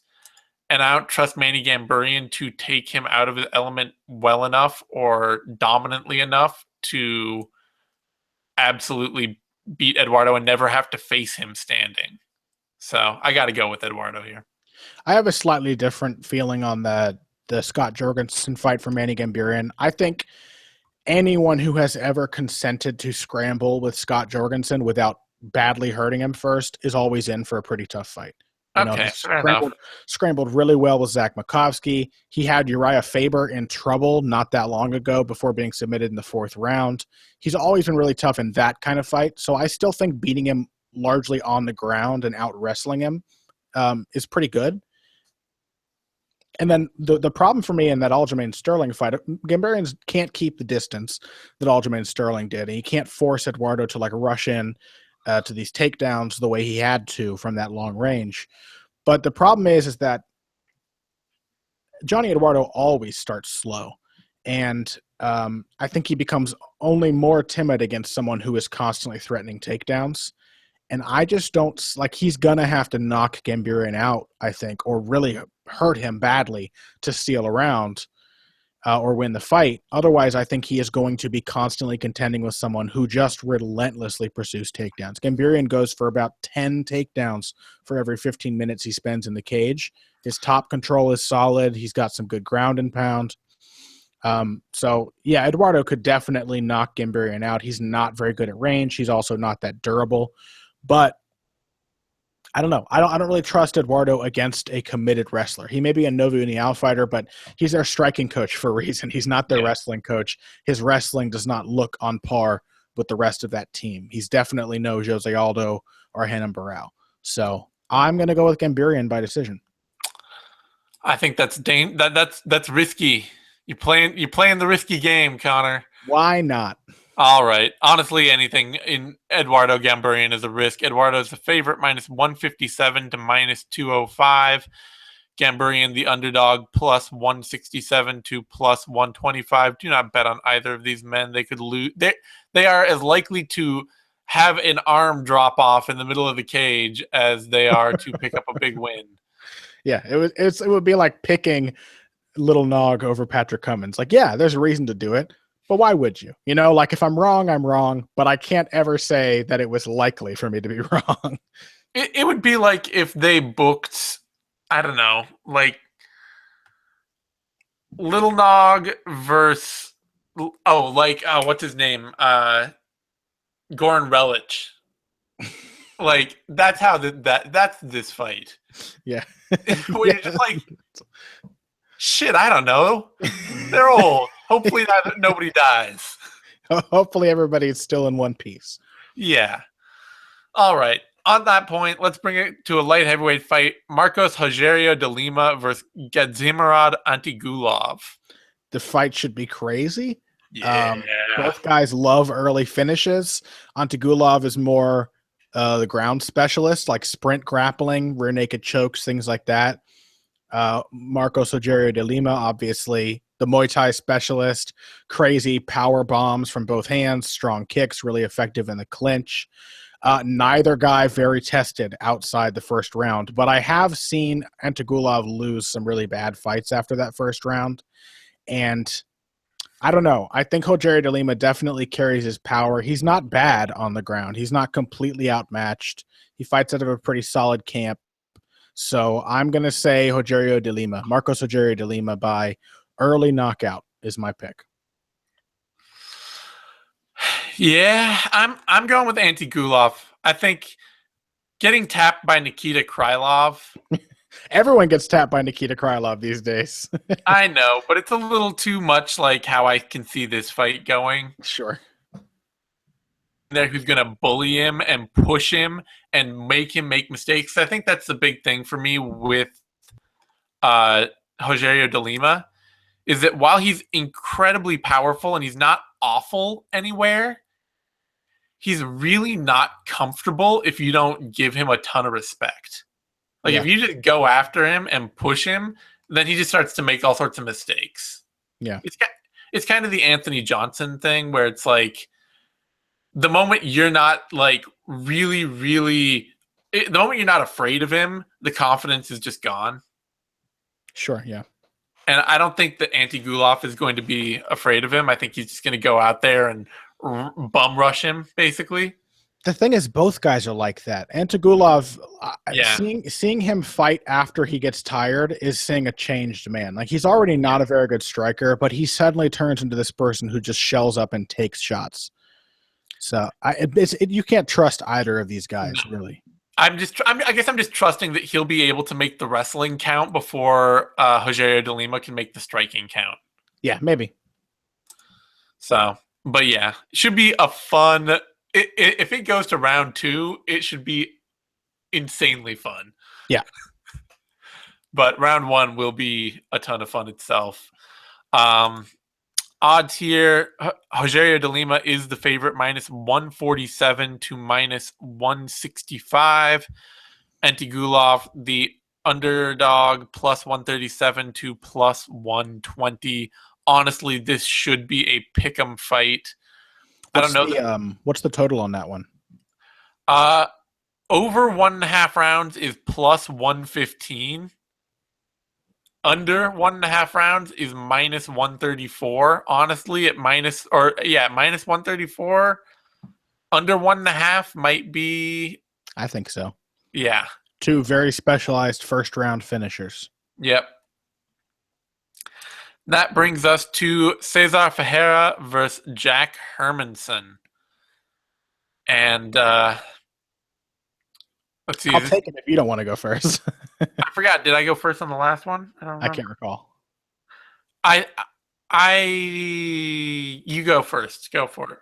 Well, I love Jack Hermanson, and he is one of the 2 middleweights in this card who I love not only because they are middleweights and people know I have an unhealthy addiction to that division, but because he is also fetish, one might call it. He is also actually a very good fighter.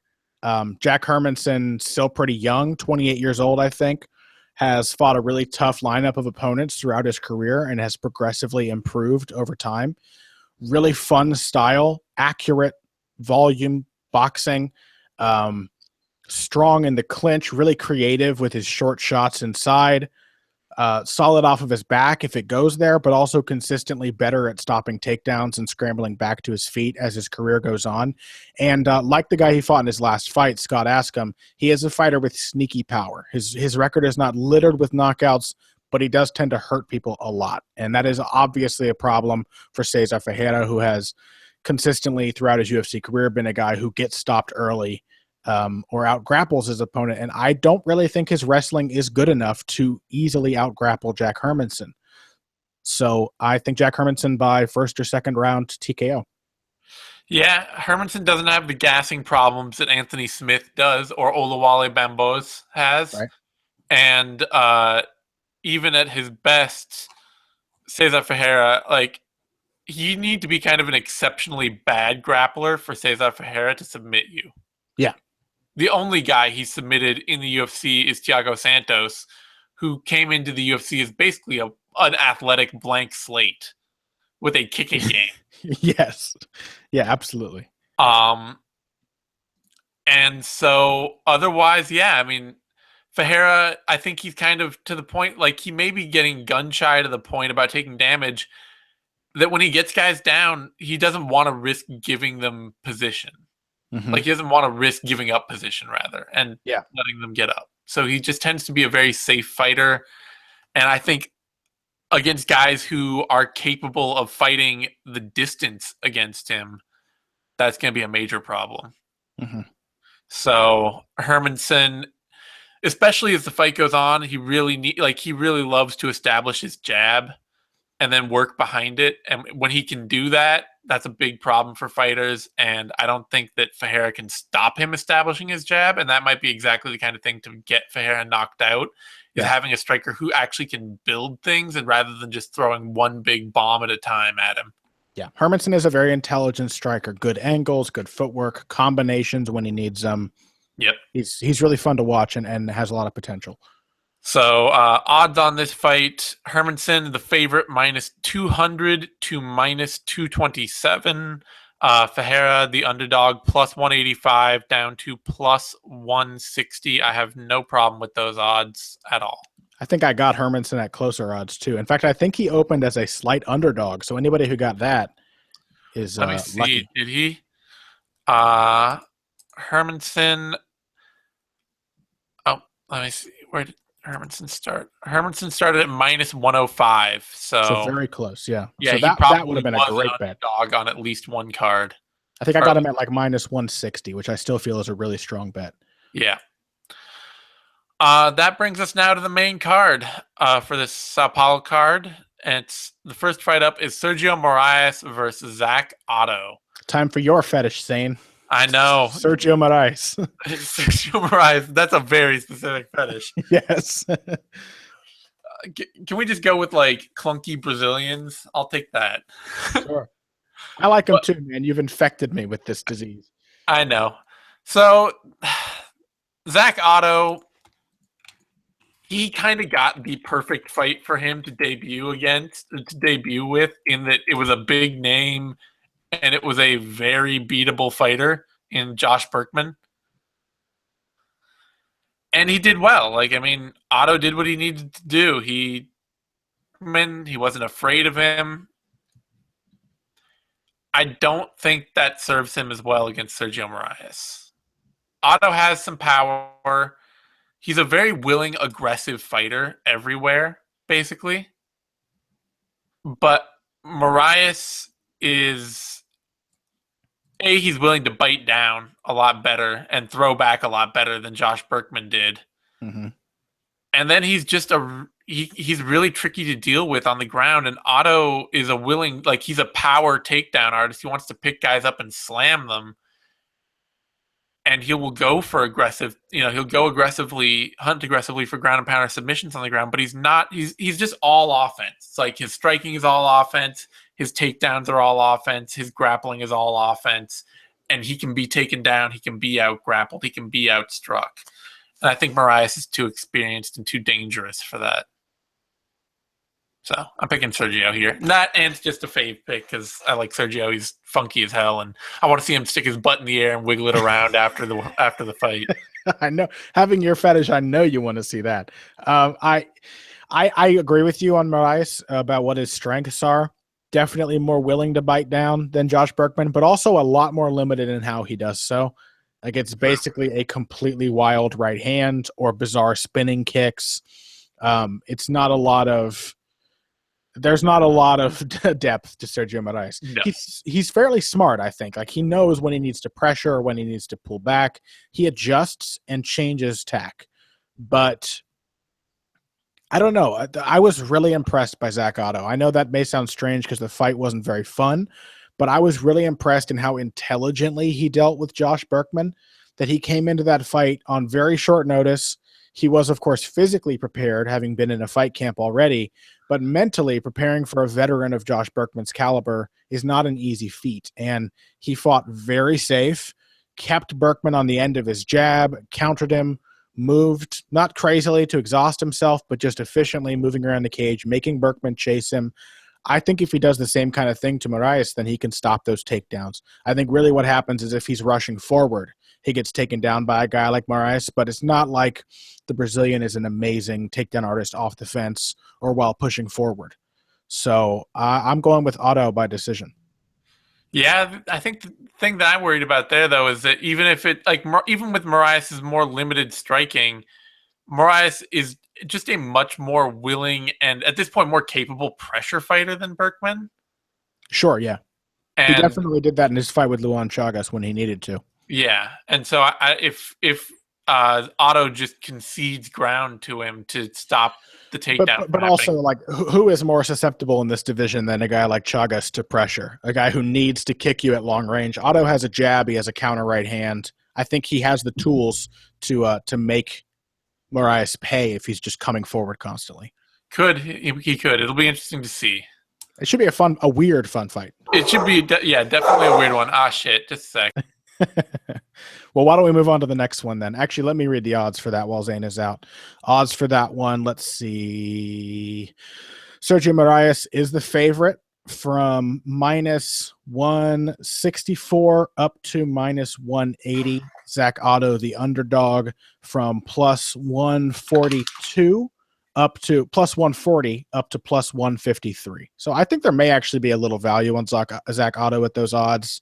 But it is a weird fight, so definitely bet that one at your own risk. All right, and that brings us to Warlley Alves versus Kamaru Usman. And this is going to be well, no, you take it. This is yours. That's right. Warlley Alves has revealed himself to be Eric Silva 2.0. And that is unfortunate because he has a lot of potential with his athleticism and a lot of technical skill. And that's why he's 2.0, because on the feet, he's definitely cleaner than Eric Silva ever has been. Just as dangerous with his sort of counter wrestling submissions and his quick transitional chokes. For him, it's the guillotine more than anything that is really dangerous. And, of course, very physically strong, very aggressive. That's the problem because Warlley Alves, who would possibly think, what sane man would look at Brian Barberena and be like, you know what the best way to do this is waste all my energy trying to blow him out in the first round. It's the worst possible way to approach Brian Barberena. And given the obvious technical difference and the fact that Barberena does start slow, Alves could have banked that round and won the fight pretty easily, I think. Like, that was by no means an unwinnable fight for him. In fact, I think it was his fight to lose, and that's the problem. When he has those, he gets himself into too much trouble. You have to give him credit for beating guys like Nordine Taleb and Colby Covington. Those are really respectable wins. But and Alan Jouban. He didn't deserve that one. That's the thing. Whatever. He still sunned Jouban for a round. For one round. That's the thing. And then Jouban hurt him badly and somehow I think lost on every single scorecard. I say somehow, I mean because it was in Brazil, and I really think that had something to do with it. But it wasn't a fight in which Alves looked good after the first round. And I don't think he typically does look good after the first round. The Taleb fight's the only one that he's won after the first round in the UFC.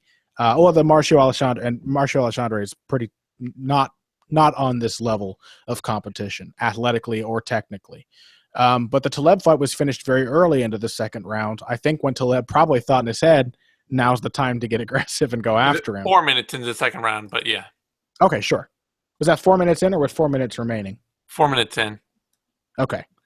So either way, the pattern has been set in 2 fights at the very least, that Alves, while still being dangerous throughout the fight if you get reckless, is really only like a force to be reckoned with in round 1. And I think that's going to be tough for him against Kamaru Usman. Now, could Warlley Alves wrap up Kamaru Usman's neck on a takedown attempt? Absolutely. It is very likely, in fact, that he gets Usman in a guillotine. Usman likes the shot takedowns. He comes in low. He is a takedown artist, and he shoots a lot during every fight. So, yeah, that could happen. Could he hurt Usman in the first round?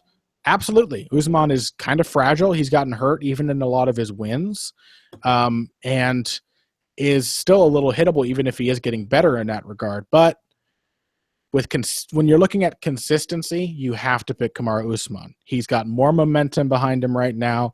He has beaten solid fighters like Leon Edwards and Alexander Yakovlev, and in the process, he has shown a rapidly improving striking game that ties neatly into his wrestling game. He's a little bit of a Frankie Edgar, where he plays those 2 threats off of each other really well, which is why by the end of his fight with Edwards, he was outstriking Edwards. And likewise in the Yakovlev fight, he starts hurting you after you have to worry about his takedowns.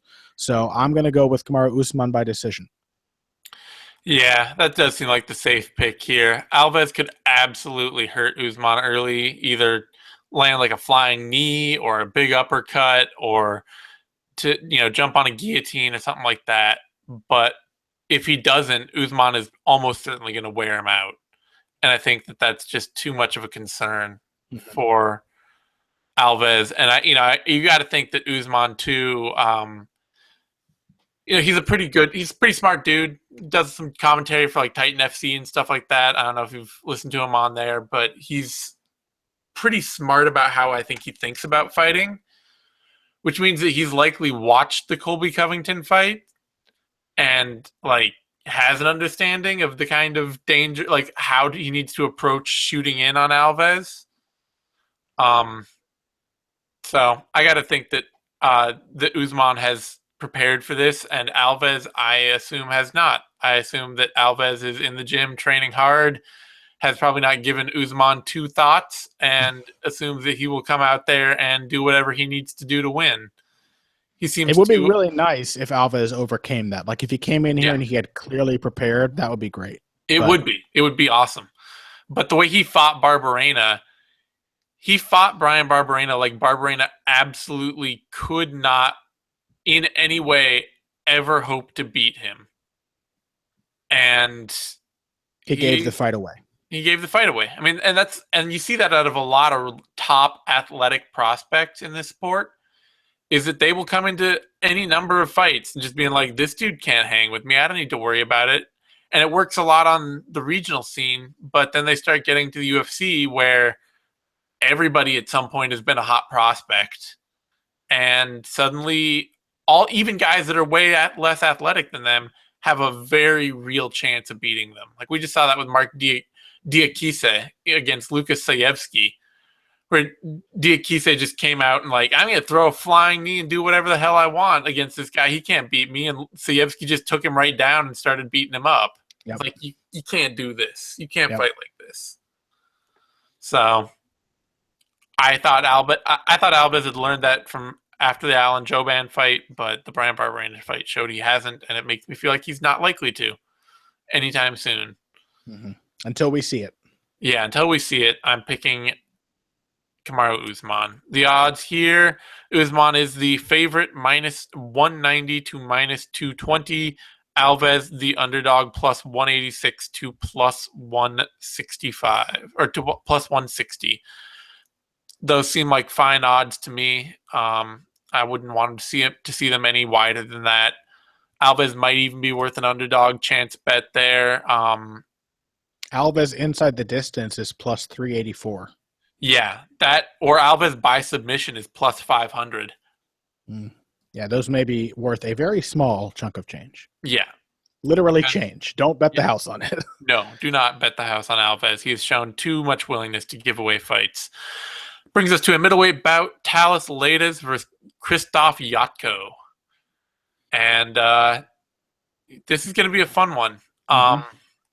Ledet has had a revival and then a slight falling off and then a reminder that he's still a very good fighter. And it makes it a little hard to peg exactly, like, it's starting to seem like what we're going to see out of Ledet right now is going to be very, very matchup dependent. Where if he can control the wrestling and grappling games, then he can do enough striking to control the entire fight. But if he can't, if the fighter he's facing is good enough to keep him away, to keep him from getting a grappling game going, to keep him from establishing that, then he has to play a striking battle that still, he's got some more power and a little more willingness to throw than he used to have, but he's still not a developed, complete striker. Jotko's going to make that an interesting challenge because Jotko is a super flashy striker who has slowly been developing the fundamental tools to become an actual technical striker. And, you know, we saw in that Tam McCrory fight, he just dialed McCrory up. In his fight against Brad Scott, he had Brad Scott's number pretty much all fight. And Scott asked him, that was a tough one, but he's been improving pretty much from that out. Problem is that, I don't know, this is weird because he's not undersized. He's 6'1". He's not a tiny middleweight. Is that the thing I was just going to say? It seems like he'll be smaller here, but he's basically the same size as Ledet. Yeah, whereas Ledet is kind of a brick shithouse at this point, actually. Yeah. Like, it seems like Ledet has put on a ton of... I don't even know if he's necessarily put on a ton of muscle, but it seemed like in his time away from the UFC, he suddenly got really, like, all his limbs are now, like, really thick, and he's just kind of a house. I am You're not... drooling, Zane. What? You're drooling. You got a little, talking about Talis Ledet there. He's built so solidly. His arms have gotten so thick. You weren't actually drooling, by the way. Now you look self-conscious. I was just making a joke. I am actually... See, I play along, and then you tear me down. Okay, I'm sorry. I have no way to win here. But sorry. I think I'm going to... I don't know. I'm going to maybe pick Talis Ledet just to establish his wrestling and grappling game and to then be able to make the rest of his game work because of it. And that Jotko is going to... I don't know. You know what? Yeah. I don't trust Jotko. Do I? I kind of don't trust Jotko to be elusive enough outside. And yet I've said that before. And he has been. Yeah. So maybe I have to pick Jotko here. Maybe that's the thing. Maybe I have to pick Krzysztof Jotko. I need to get on the hype train while the getting's still good and pick his more diverse striking attack to keep Ledet at bay and keep himself from getting taken down. Maybe I can strengthen your resolve because I do have good feelings about Krzysztof Jotko going into this fight. I do think he's the other middleweight. I said that Jack Hermanson was the first of two. Krzysztof Jotko actually deserves attention from people who aren't weird middleweight fetishists. He's a solid fighter, a developing fighter, very young, and seems to be making really good strides. He has been consistently harder to... He's been an out fighter all this time, really, but he has been consistently harder to put against the fence, to take down, and to really control in any way. He's very good at feinting his way off the cage, making you run into pot shots, and then moving away after the interruption. Not an easy guy to track down. And Talis Ledet is striking. I think the big renaissance for Ledet was just, A, I think packing on some muscle, but B, just learning that he could throw punches with people and win. Like, I think he had to develop some confidence in his hands. And then he came to the UFC and he was crazy confident in his hands, just trying to run people over. And it almost got him into really bad trouble a couple of times, especially in that Tim Boetsch fight. Michael Bisping fight, Bisping respected that power, but came out looking pretty good. And then he was absolutely nullified by Gegard Mousasi. I think it's starting to become more apparent that Leides's kickboxing isn't even really meat and potatoes. It's like poorly cooked meat and potatoes. Like it's basic to a fault. You know, it's meat and potatoes can often be a good thing, but it's like 1, 2, 3 every time he throws. 1, 2, 3, 1, 2, 3. You know, just like these really basic combinations, full power on every shot, no change in rhythm, no feinting. The big change for him too in the Camozzi fight, it looked to me like he had worked on his wrestling, because it was a problem against the guys that he couldn't outstrike. And had he not been able to out-wrestle Camozzi, as we saw a brief glimpse of that in the third round, he would have lost to Chris Camozzi in a striking battle, because he just can't compete with these guys who move well and throw straight punches and are hard to hit. And I think that's Krzysztof Jotko. Moves a lot more than Camozzi. Yeah. Very difficult to out-wrestle. He hasn't actually, I don't think, been taken down since his fight with Cedenblad. With Cedenblad, who is a really solid takedown artist. He's clearly worked on that and is usually the one to take his opponents down with reactive takedowns. He also hasn't fought anyone who wrestles for crap, but, you know. That's true. That is fair. Brad Scott's not a bad wrestler. Brad Scott's not a bad clinch fighter. He's not a great wrestler. Sure. Yeah, that is fair. I do still have faith in Krzysztof Jotko as a wrestler. I think he does look like he scrambles well. I don't think Leides is still that good of a wrestler that he can do what Cedenblad did or what Bruno Santos kind of started to do in their fight way back in 2013. And I don't think he's going to be able to get into the range often enough to make that happen. So I like Jotko by decision. Yeah, I mean, it's nice. It's nice and convincing. I'm worried because I feel like Jotko could just school him on the ground and then open up his striking because of that. Like if Jotko comes out and if Ledet comes out and gets an early takedown, Ledet could school him on the ground, then this whole fight could change completely. Absolutely, yeah. And you know, I picked Chris Camozzi over Ledet, so and that was like a fight with like 4 10-8s, so in a 3-rounder. So you never know. You never know. My read may be off, but I think Jotko has a lot of potential, and he has been steadily building a really cohesive game for himself. Ledet is the favorite, -160 to -180. Jotko, the underdog, +158 to +130. Jotko at underdog odds there seems like it might be worth something. I think so. Let's see. Yeah, I don't even know that you'd want to do a prop bet there. Ledet is pretty tough, and Jotko's not going to submit him, so you're really picking Jotko to knock him out. What's Jotko? Is there a Jotko by decision? Yeah, there's everything on that. Let's see. Oops, wrong one. Jotko by +275. Yeah. That may be worth consideration. Yeah, Jotko by decision +275. Yeah. Worth something. Now that brings us to the women's strawweight bout, Claudia Gadelha versus Courtney Casey. Go after it. My failed cheat bet that I just couldn't get. I have been really impressed with Courtney Casey. Let me start by saying that. She has made serious strides. It is no surprise that those strides coincided with her switch to power MMA away from her, I think it was Freak Animal Fitness or something is where she was training. And she was making awful fight decisions at that camp, pulling guard, striking with So Hee Ham. How is it that you fight So Hee Ham, who's much smaller than you, a really powerful, natural athlete, and she is the one who goes for the only takedowns in the fight? I don't know. And then how is it you fight Joanne Calderwood, almost knock her out, and then pull guard for the rest of the bout? No idea. That is what happens when you're not well coached into your fights.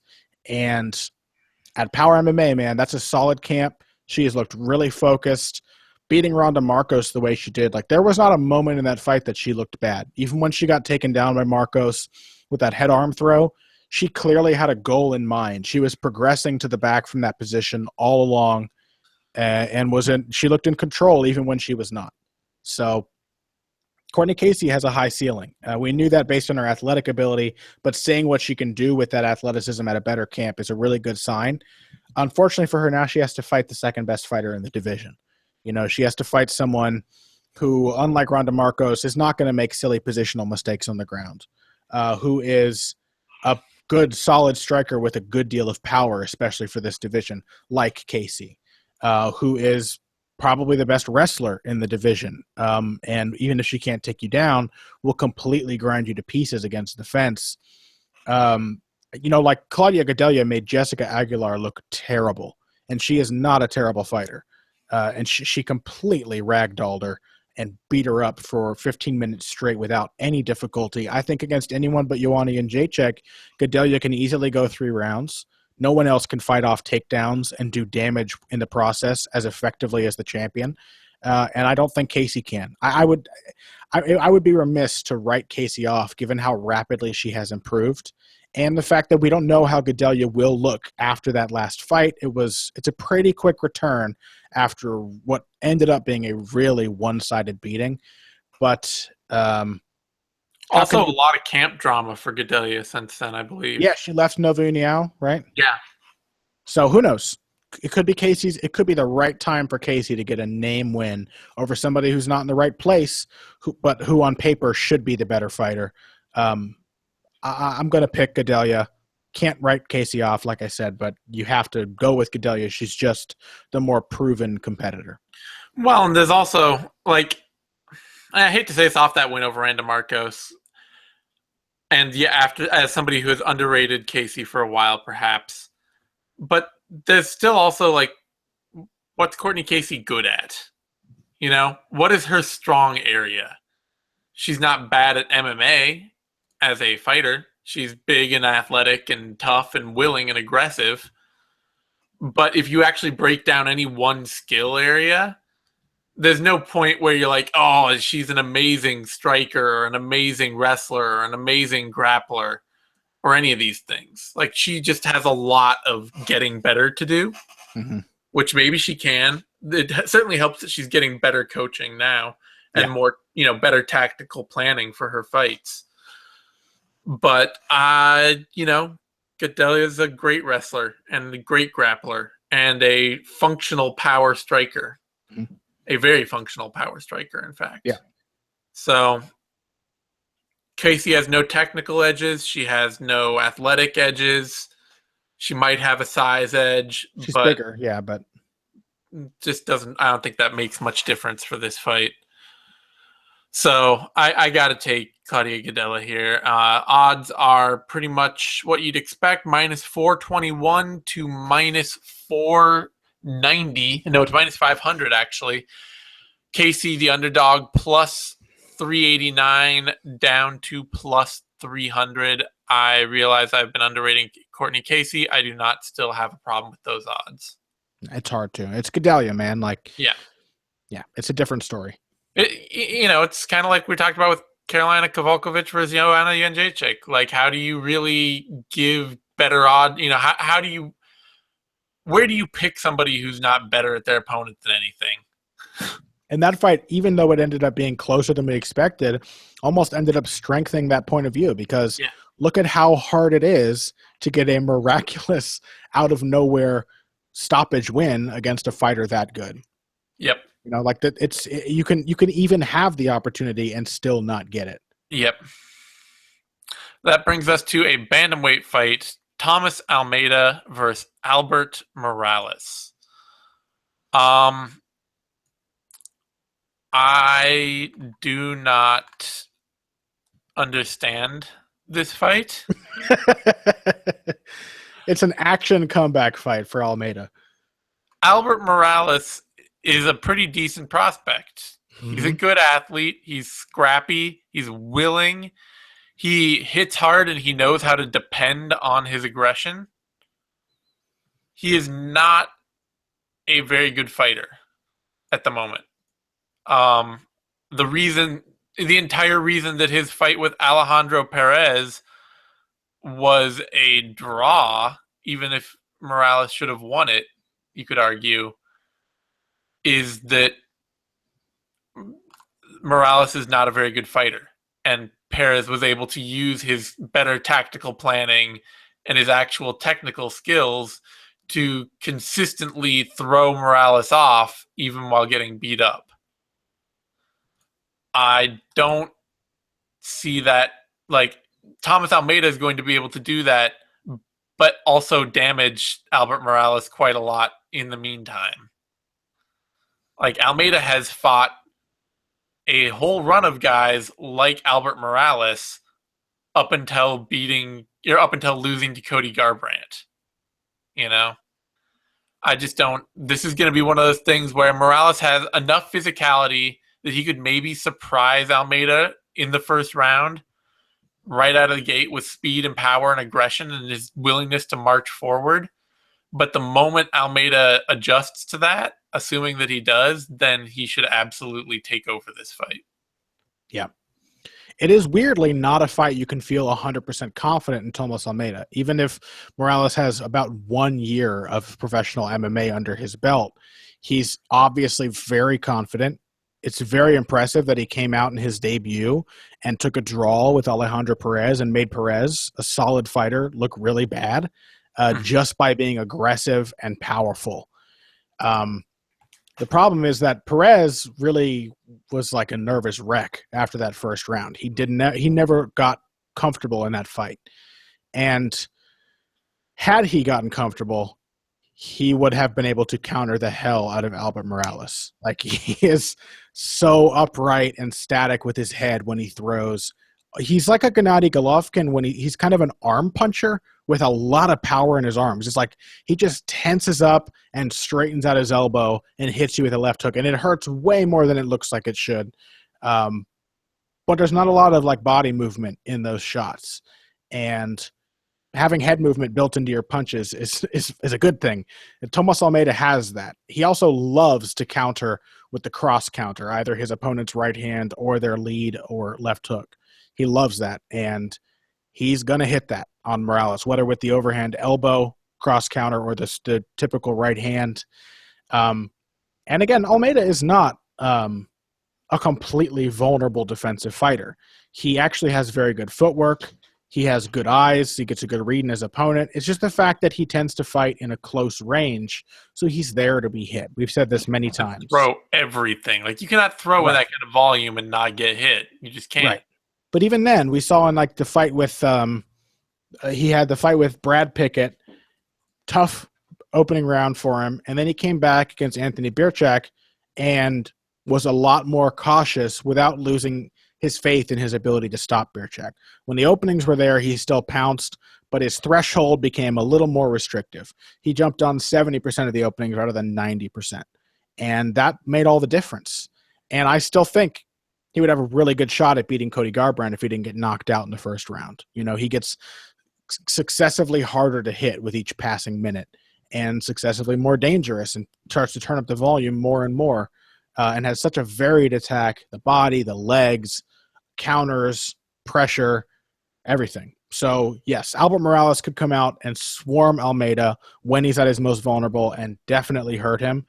But if he doesn't, he is going to be walking into counter punches all night, and I think Almeida will finish him either late in the first or in the second round.